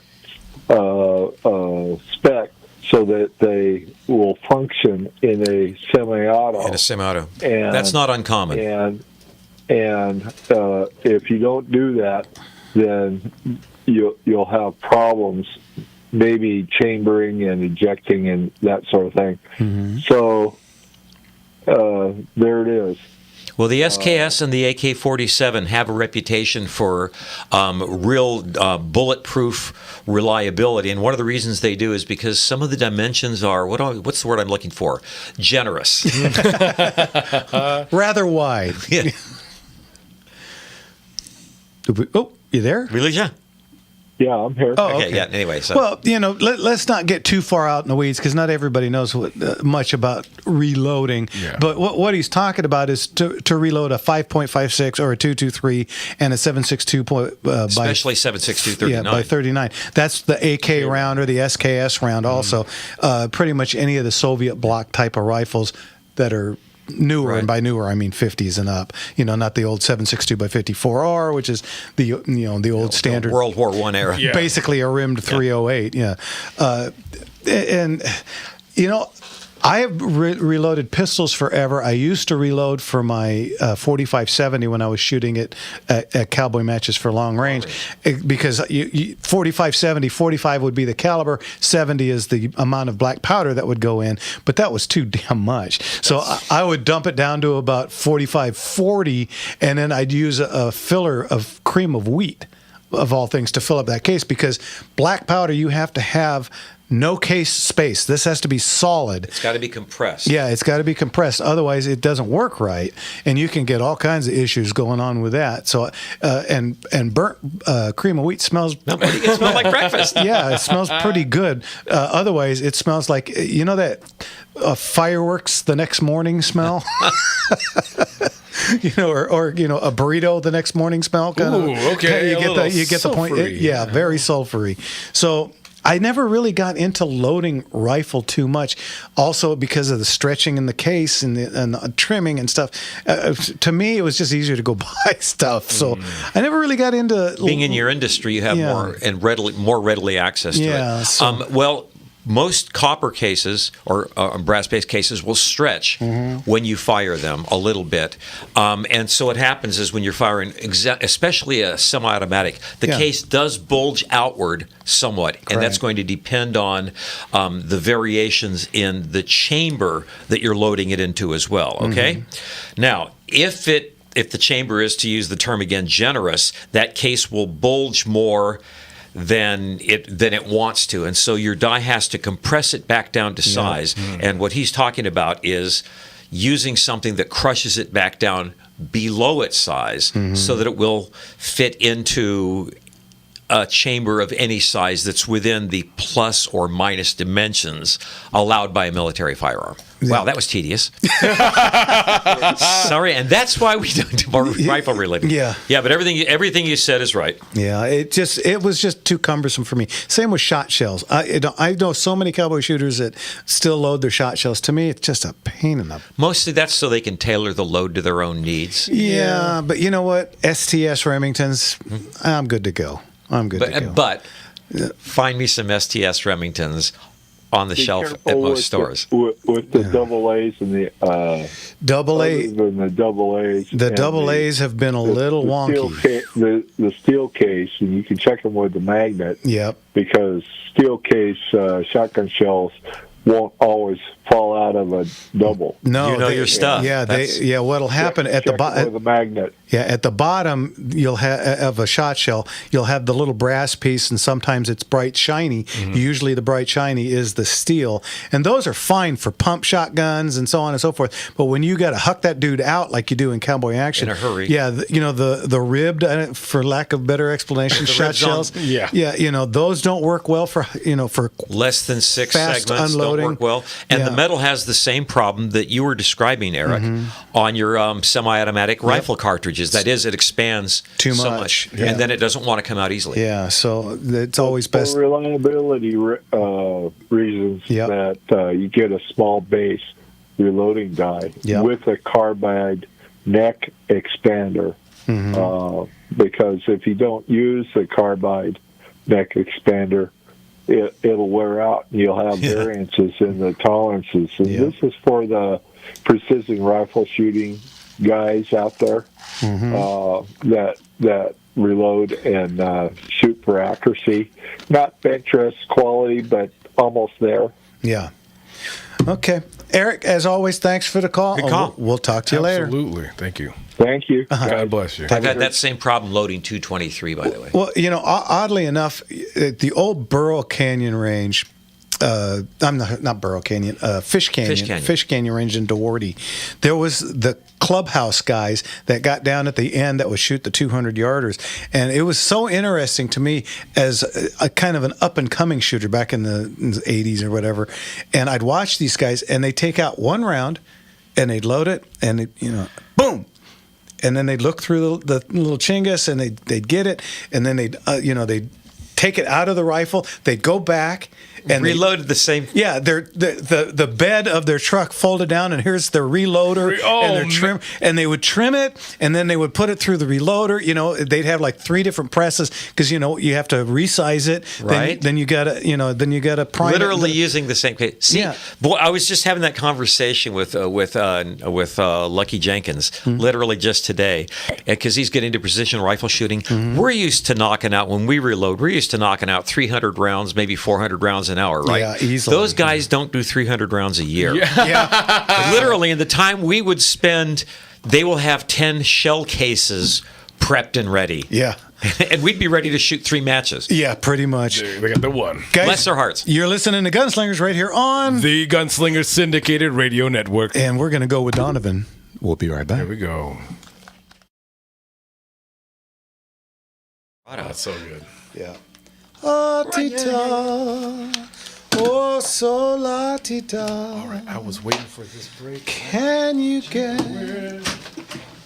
get much Santa? I played that song for my sister, even though she doesn't listen to the show. We had real good news on her today, guys. She was in stage 4, and as of today, we think she's cancer-free. So that was a big deal. I talked to her on my drive in today for almost an hour, and so she's sounded the best today than I've talked to her in the last year. So that was a real good deal.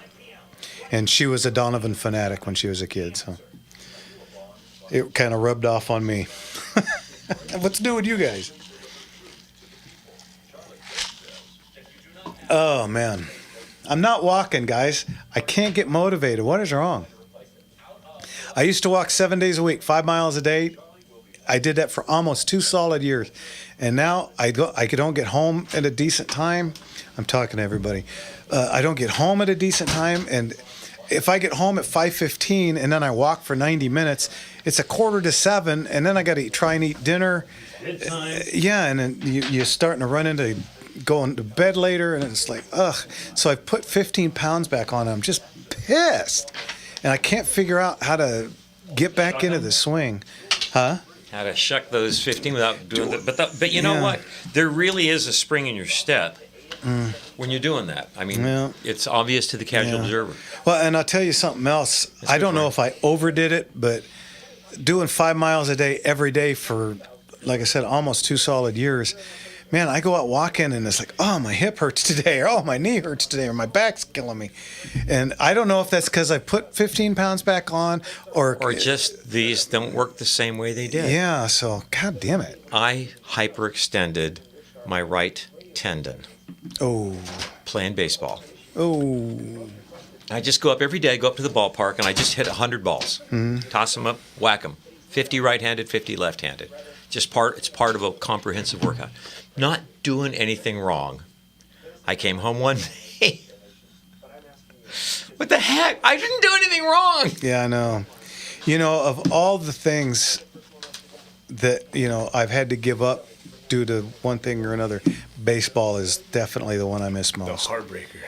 Yeah, it was. Just barely lift this arm. I can throw one ball pretty hard. Yeah. One ball, one time. Just one. And then, you'll hear all this creaking and crunking. Snap, crackle, pop. Oh, man. One of your neighbors out in Norco Pro SE, America, he says he sees you doing your walk every once in a while. Oh, I love it. Next time you said he'll say hi. Appreciate it. Thanks. Wave hi. Hey, I got my earphones on and I'm singing away. People always looking at me like, what the hell's wrong with this guy? He's the happiest guy in town, though. Come on. So when we get back, I'm going to ask something more about reloading. I know we're not the most reloaders and all that. But people have questions. We got answers. Well, because especially on integrity, how many times I just want to kind of get it out there because a lot of people don't know how often someone can reload, how cost efficient it is. So if we haven't, We got a couple of calls, but we'll do it right as soon as we get back in. That's great. Somebody from Norco finally will listen to the show. yeah. A prophet has no recognition in his own homeland. Hey, I've got 4 sons. None of them listen either. So The success may be cutting into your walking regimen. And John Anderson says, "Congrats on your sister on the good news." oh, thanks, John. Good night, Ricky. Thanks, man. Hey, good night, Ricky. Always great having you in. Oh, here we go. Woo-hoo-hoo!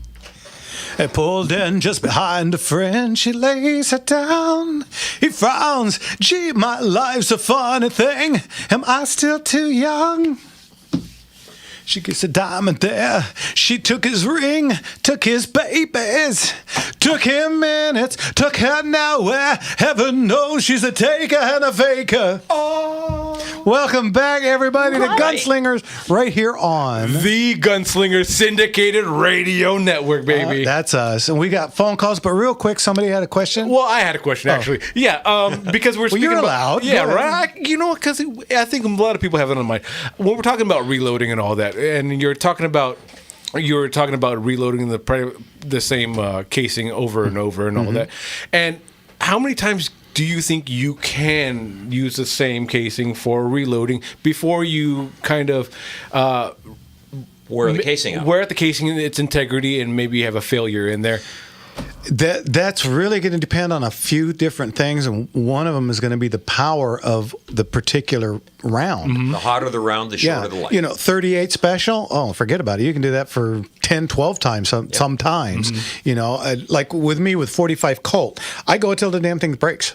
When it splits, it's gone. It's Hopefully done. it That's doesn't when do it's that in done. the rifle. Well, I only use it in the rifle because I've gone to 45 Cowboy Special for my pistols. What that is, this is a 45 ACP length, but with a full With the rim. Yeah, but with the full rim. So and because I use a 165 grain bullet and 4.5 grains of powder. So There's a reason that we're talking about this. The 45 Colt, remember you're talking earlier about black powder and has to be filled all the way up. The 45 Colt was invented as a one-stop shopping cartridge during the black powder era, and it took a lot of black powder to drive that big, heavy bullet. So the 45 Colt case, that's a big case with modern smokeless powders driving a lighter bullet at a modest velocity. There's a lot of air in there. Yeah, and that can lead to irregularity and problems. Case space or incorrect ignitions. I literally had a brand spanking new. I won't mention the Italian gun's name, but I cocked it, and this is with some very light loaded. I cocked it, pulled the trigger. The whole entire top, the cylinder blew in half. The top strap gone. There's weird stuff that happens with pressure waves. With case space. So, So using the shorter case enables you to put a smaller, lighter bullet, a smaller amount of powder with safety. Yeah, so that's why I went to that. Now, as far as the rifle, my rifles are cooking. Because I want that instant ding. So my rifles get out there pretty quick. Plus, I got a great big old 73 shooting a pistol round basically. So not hurt the gun. I can hold it pretty steady. So I don't worry too much about that. But if you're going into like 30-06 or 300 Win Mag or 7mm Magnum or something like that, that is going to stretch, and the more it stretches, you got to trim it. Now you've just made it thinner. And it fatigues. Yeah, and so you're only going to get a couple out of those, And again, now this is going to get way out into the weeds, but every company makes a different. On top of everything else, slightly different brass compounds, slightly different. Some will be a little bit thicker brass than others, and so you really, if you're really going to get into long range shooting and doing what I was talking about, where you shoot one round, go reload it, shoot it again, then you're going to have to do a lot of hunting and pecking to get down what you want to shoot. You can do it simply and have good functional rounds, but we're talking about guys that want to be able to put 10 shots into something the size of your thumbnail at 100 yards and beyond. Yeah. For a short time, I was reloading 308s. and I got a whole bunch of Lake City brass. That's as good as you can get. Yeah, and it was match brass. And I'm loading it, and then I got myself an SAR-8. Now, do you guys know what an SAR-8 is? This is a Springfield version of the HK91. Okay. Now, here I am with this very expensive brass. Really quickly, the SAR and the HK91 use a very unique locking and chambering system. Yep. Take it away. So here. Oh, and by the way, it also kicks your brass about 40 yards. Go ahead and find that. Yeah, and it kind of, as a lefty, it was kind of like at 2 o'clock, 40 yards down. In front of you. Yeah, in front of me. And then when I finally found some of the brass, I picked it up, and it put, you remember the old striations? Yeah, you remember the old poles that would be outside of a barber shop? Oh, yeah, the barber pole. Kind of looked like that, except that it was engraved into this thing. Absolutely. And it absolutely ruined the brass. I was so mad. And it's like, this is my Lake City match brass. So after that, I just kind of, you know what? I think I'm just going to stick to brass pistol. piece of licorice you got there. Okay. Yeah. Okay. Let's get to Howard in L.A. Howard, what can we do for you, sir? Evening, Howard. About a week or two ago, I talked to you about me buying a bunch of Ruger 45 magazines for their R1911. Mm-hmm. Yes. They don't fit into government pistols. Okay. You said that the Ruger isn't on the California roster. Are 1911s on the California roster? I don't know that Colt has any, but several different brands are. Springfield, Rock Island Armory on the bottom end. I think Sig Dan Sauer. Wesson, Sig. Yeah, Wilson Combat, if you want to get way out there expensive. There are several different companies, because there's got to be 100 different companies that make a 1911 frame. And also, I've got a Browning Model 35 high standard. Mm-hmm. Great gun. Not a high standard. And I got that on the brain. P35 is a high power. High power. Yeah. Mm-hmm. And I did an dumb thing. I had it Parkerized. I don't like blue. Okay. I sweat. Understood. And our Model 35s on the list. No, I don't think they are. I don't think there's a single one that's on the list right now. So you'd have to find a used one, yes, or a law enforcement turn-in. But it's like, what the hell? I bought it about 40 years ago. Mm-hmm. So it's a Belgian-made, probably. Great gun. I don't think you killed the value of it, because a standard Browning high-power, 70s. I'm not going to sell it, and I just don't want to, get stopped on the way in or out of the range saying, you have any guns that I got to look at by the police? Mm-hmm. You're all good. I don't want them to wind up in a hammer mill or in the only nearby foundries. Because I've seen guns coming in to the Alhambra foundry from the police department, and damn near cried when I saw some M1s so bundled up. I know these buyback program things just irk me to death. This was like confiscated or yeah. If you own it legally, I talked to you once about your HK brass destroyer. Yep. Yeah. You also have to anneal the brass. Mm-hmm. It's not that hard. It's just really time consuming. Yeah. You knock the primer out. You stick it in a pan with about an inch of water in it, like a pie pan, and then you take a butane torch. It can have the soldering tip or the 3-burner tip, and just once it changes color, you're done. Knock it over. Okay, there you go. If you stay there too long, you'll melt the brass. Well, that sounds like a good time. Yeah. All right, Howard, as always, thanks for the call, and we'll talk to you later. God bless you, Howard. Take care. Find the 1911 for your magazines. On the 1911, the Colt 1911s, yes, there are none that are California compliant. And that handgun roster needs to go away. Well, that's what I was going to jump on. Is that again, for people that don't know, California has a handgun roster that you want to go through your spiels real fast? Any handgun to be sold in the state of California, manufacturer must submit 3 guns of each color, type, and barrel length for testing, pay an extortion fee to the Department of Justice. Then it goes on a list, and if it's on the list, we can buy it and sell it. Otherwise, you can't bring it into California. So just imagine that, folks, that California has already cut down on the firearms you can own in rifles, pistols, but there's an actual list that you have to get on to pay and to be sold here in California. So we can't get the newest, even if the compliance is for safety, the newer up-to-date models of some of these pistols are technically safer and easier to work. It's not about any kind of safety. So these are the types of things this show is made for, is to let everyone know that we want our freedoms to be free, and we want to have fun. There you go. Let's jump out to Dan in Fullerton. Dan, what can we do for you? Gentlemen, love your show. Been listening for about a year, and it's a Sunday night ritual here now. Appreciate it. Thanks.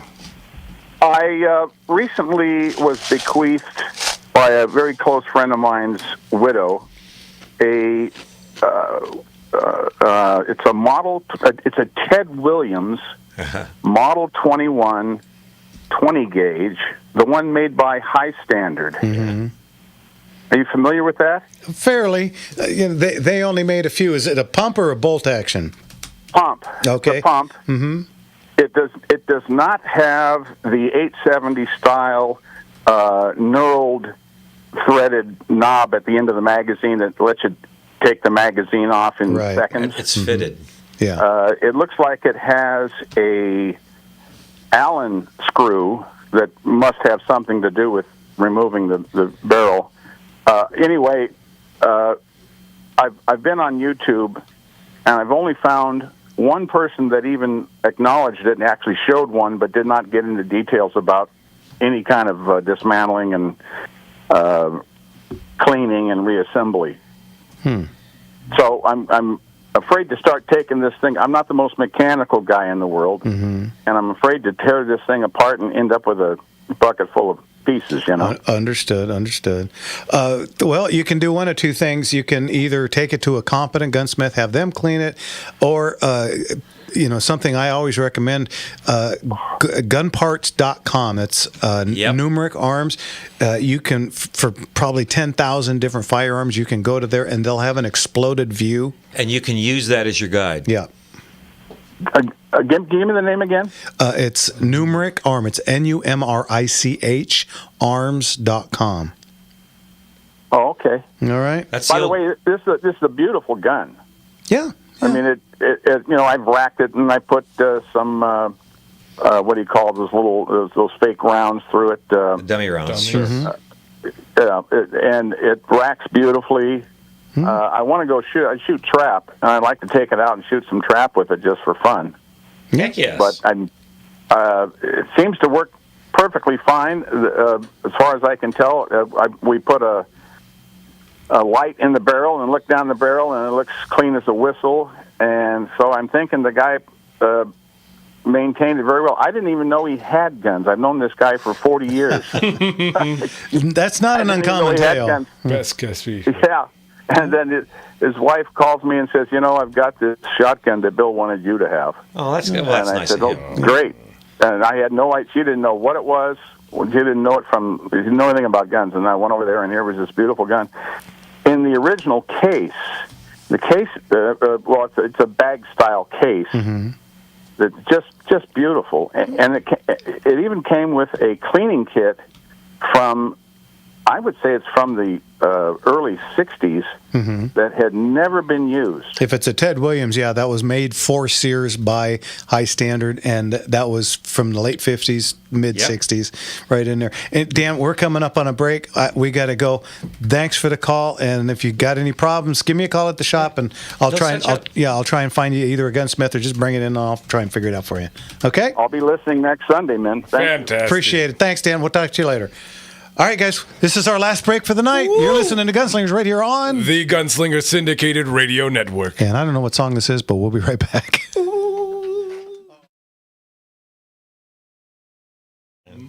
Lonely occasions.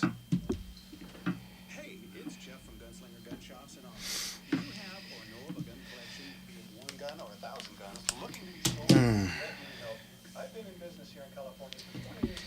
Personal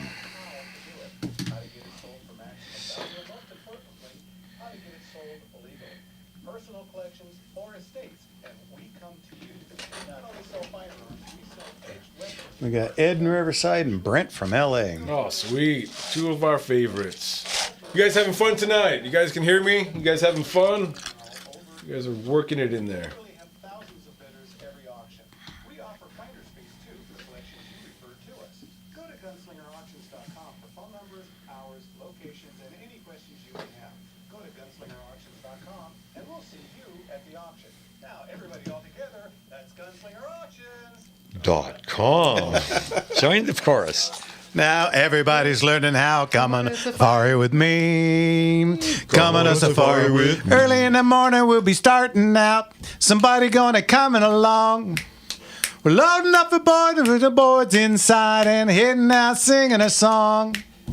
Come on, babe, go surfing with me, yeah. I'm gonna take you surfing with me. Welcome back, everybody, for our last segment already. Already. Fastest 2 hours on radio, people. I tell you what, and you know what, because we only got a few minutes, let's get to the last phone calls. This is Ed in Riverside. How are you, Ed? Evening, Ed. I'm doing pretty well, thank you. How about you all? Hanging in there. Another one. I've been really enjoying the program. The information on loading has been very helpful. Oh, thanks. I'm not doing any loading yet, but I want to get into it. And anyhow, I had a question that you mentioned a cartridge called the 45 Cowboy. Mm-hmm. Is that anything different from the 45 Auto Rim? Yes, it is. The auto rim, the rim itself is much thicker. The 45 Cowboy is literally a 45 Colt that's trimmed down. Yeah, cut in half. It's just about the exact same length as a 45 ACP, but it has the rim sticking out, and it's not near as thick as the auto rim. Ah. Yeah. Is there an advantage to that over the auto rim? There is, because the auto rim, because that rim is so thick, meant to do one thing and one thing only. Yeah, and it doesn't work real well in the Ruger Vaqueros, which is what I shoot.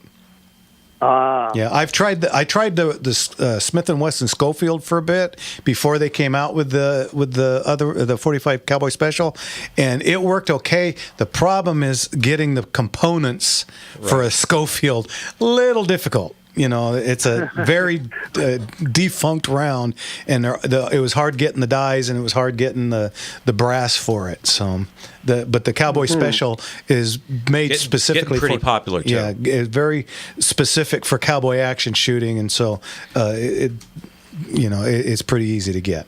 All right. Okay, thank you. And then the Cowboy, the rim on that, you say it's thinner. It's the same thickness as a regular 45 Colt. Yeah, it's much thinner than the auto rim. All right. Okay. Thank you very much. Thanks, Ed. We'll talk to you later. God bless you, Ed. Good to hear you. All right, let's get to our friend who we missed last week, Brent from LA. Brent, how are you? Shalom, Brent. Shalom. Shalom, you MAGA marvelous gunslingers. What's going on, Brent? What is going on?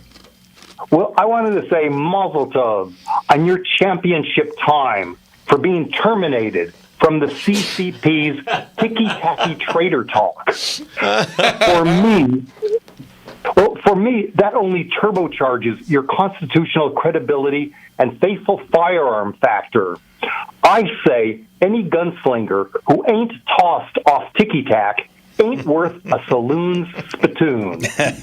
And, look at that. And every political group I belong to, such as the American Freedom Alliance and the David Horowitz Freedom Center, must be on the fake Southern Poverty Law Center's hate list to prove to me they are true patriots. Because being on the devil's SPLC hate list means in reality they love God, truth, justice, and the American way. And so being thrown off of TikTok is actually a good thing. Thank you, kindly. It is a compliment, isn't it? Well, we knew it was inevitable. It was just how long could we get away with it? But we got a couple of weeks out of it. Good people are known by their enemies. Yep. They always have the wicked who are enemies. Oh yeah, That's true. Yeah, very true. That's true. All right, Brent. Go ahead. Oh, and I'm just going to say, I'm sorry I had to miss you last week. I was out in Palmdale, and I thought of George. I went to a place called the Blackbird Air Park. I don't know if you've ever been there. Mm-mm. It's a wonderful little air museum. Oh. And it has an SR-71, an A-12. It has an SR-71 drone. It has a U-2 Dragon Lady. And right next door to it is another air park called Joe Davies Air Park. And that has a B-52 and a 747 that flew the shuttle and an F-14 Tomcat and a whole lot of other planes. And it's one of those places very few people know about. And so I'm trying to popularize it. Very cool. Well, there's that one, and of course the one in Chino. That one's really neat too. They've got a whole bunch of. I think they've got one of the few zeros left. And wow, yeah, it used to be fun going to end a trail in April when it used to be in Norco, and they had their airplane show at the same time. At the same time, and so I'd be driving home in cowboy gear, watching a Zero and a Corsair and a P-51 Lightning go by. Oh man, yeah, that was one of the coolest things about living in Chino. Absolutely, a lot of fun. Show. Anyway, Brent. Yeah, that's a beautiful museum too. Yeah, it is. All right, Brent. As always, thanks, and we'll talk to you next week, huh? See ya. And hey, August 24th, we got Leon and George back. Yeah. We're going to do a Motorslinger show.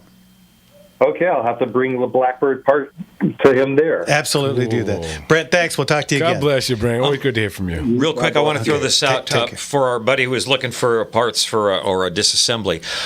A guy by the name of Rye on Ham has disassembly of your J.C. Higgins High Standard Model 20. Just so you know. That's Rye, R-Y-E? Rye on Ham, yes.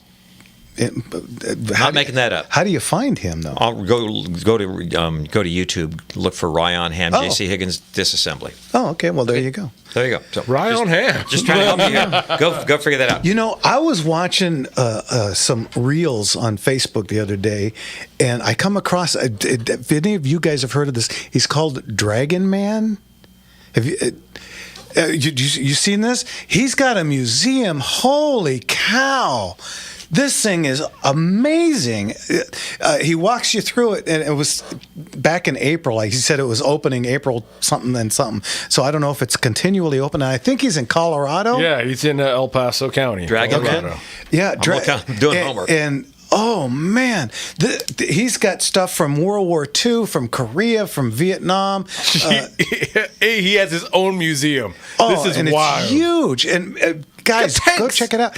Yeah, I mean, I don't know what this guy does for a living, but I want him to adopt me. No, wow! Like I just quickly Google searched him. The pictures that popped up. Yeah, it's really, unbelievable. really cool stuff. So I tell you what, guys, I'm going to try and track him down and see if we can't get him on the show. That would be great fun. Yeah, so we'll see. I mean, wish me luck on that because usually when we go after people, they always are afraid because it's firearms and I don't think this guy'd be afraid of it. Yeah, I kind of get that feeling. Idea. Yeah. Really? Plus, he's into cars. He did a little thing in his room, and he talks about a 55 Chevy, and he's got all these little toy cars all over the place. He builds models. And I'm pretty certain I saw a little 32 Ford John Milner coupe in the back. And since I got a full-sizer, we have more than one thing in common. So yeah, that'd be fun. Anyway, I'm going to try and track him down. So how cool. Maybe in the next couple of weeks, we'll get Dragon Man on. So let's restore some order here really quickly. When's the next auction? September 13th. Ooh, that is now what? Just over a month away. Yeah, so get that on your calendar. A month and 10 days. Okay, we do have Leon and George coming on. When is that? The August 24th. And that is neatly bisecting a pair of birthdays here on the show. Yes, Mark gives any names of the old guys. And there's one more thing I want to throw out there. Tomorrow is a certain cowboy gunsmith of our mutual acquaintance's birthday. I want to shout out happy birthday to Shotgun Boogie. Hey, Boog. Happy birthday, Boogie. Happy all right, birthday, very good. Boog. Oh, man. How cool. This was.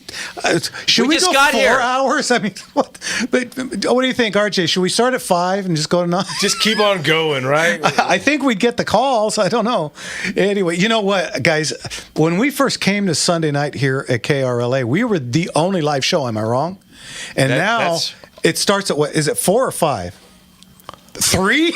We had Kathy. and goes all the way to all the way to 10 o'clock now. Holy cow! Look at that. Look at the training we started. But it has nothing to do with us. No.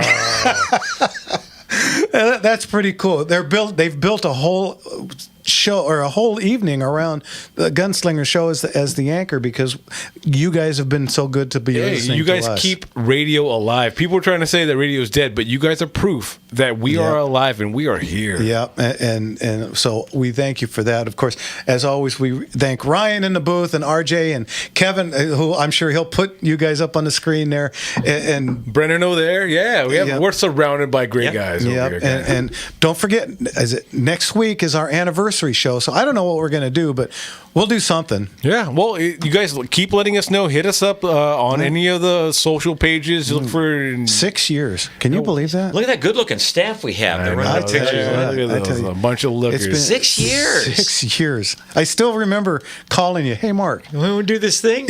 I got this opportunity. What time is that?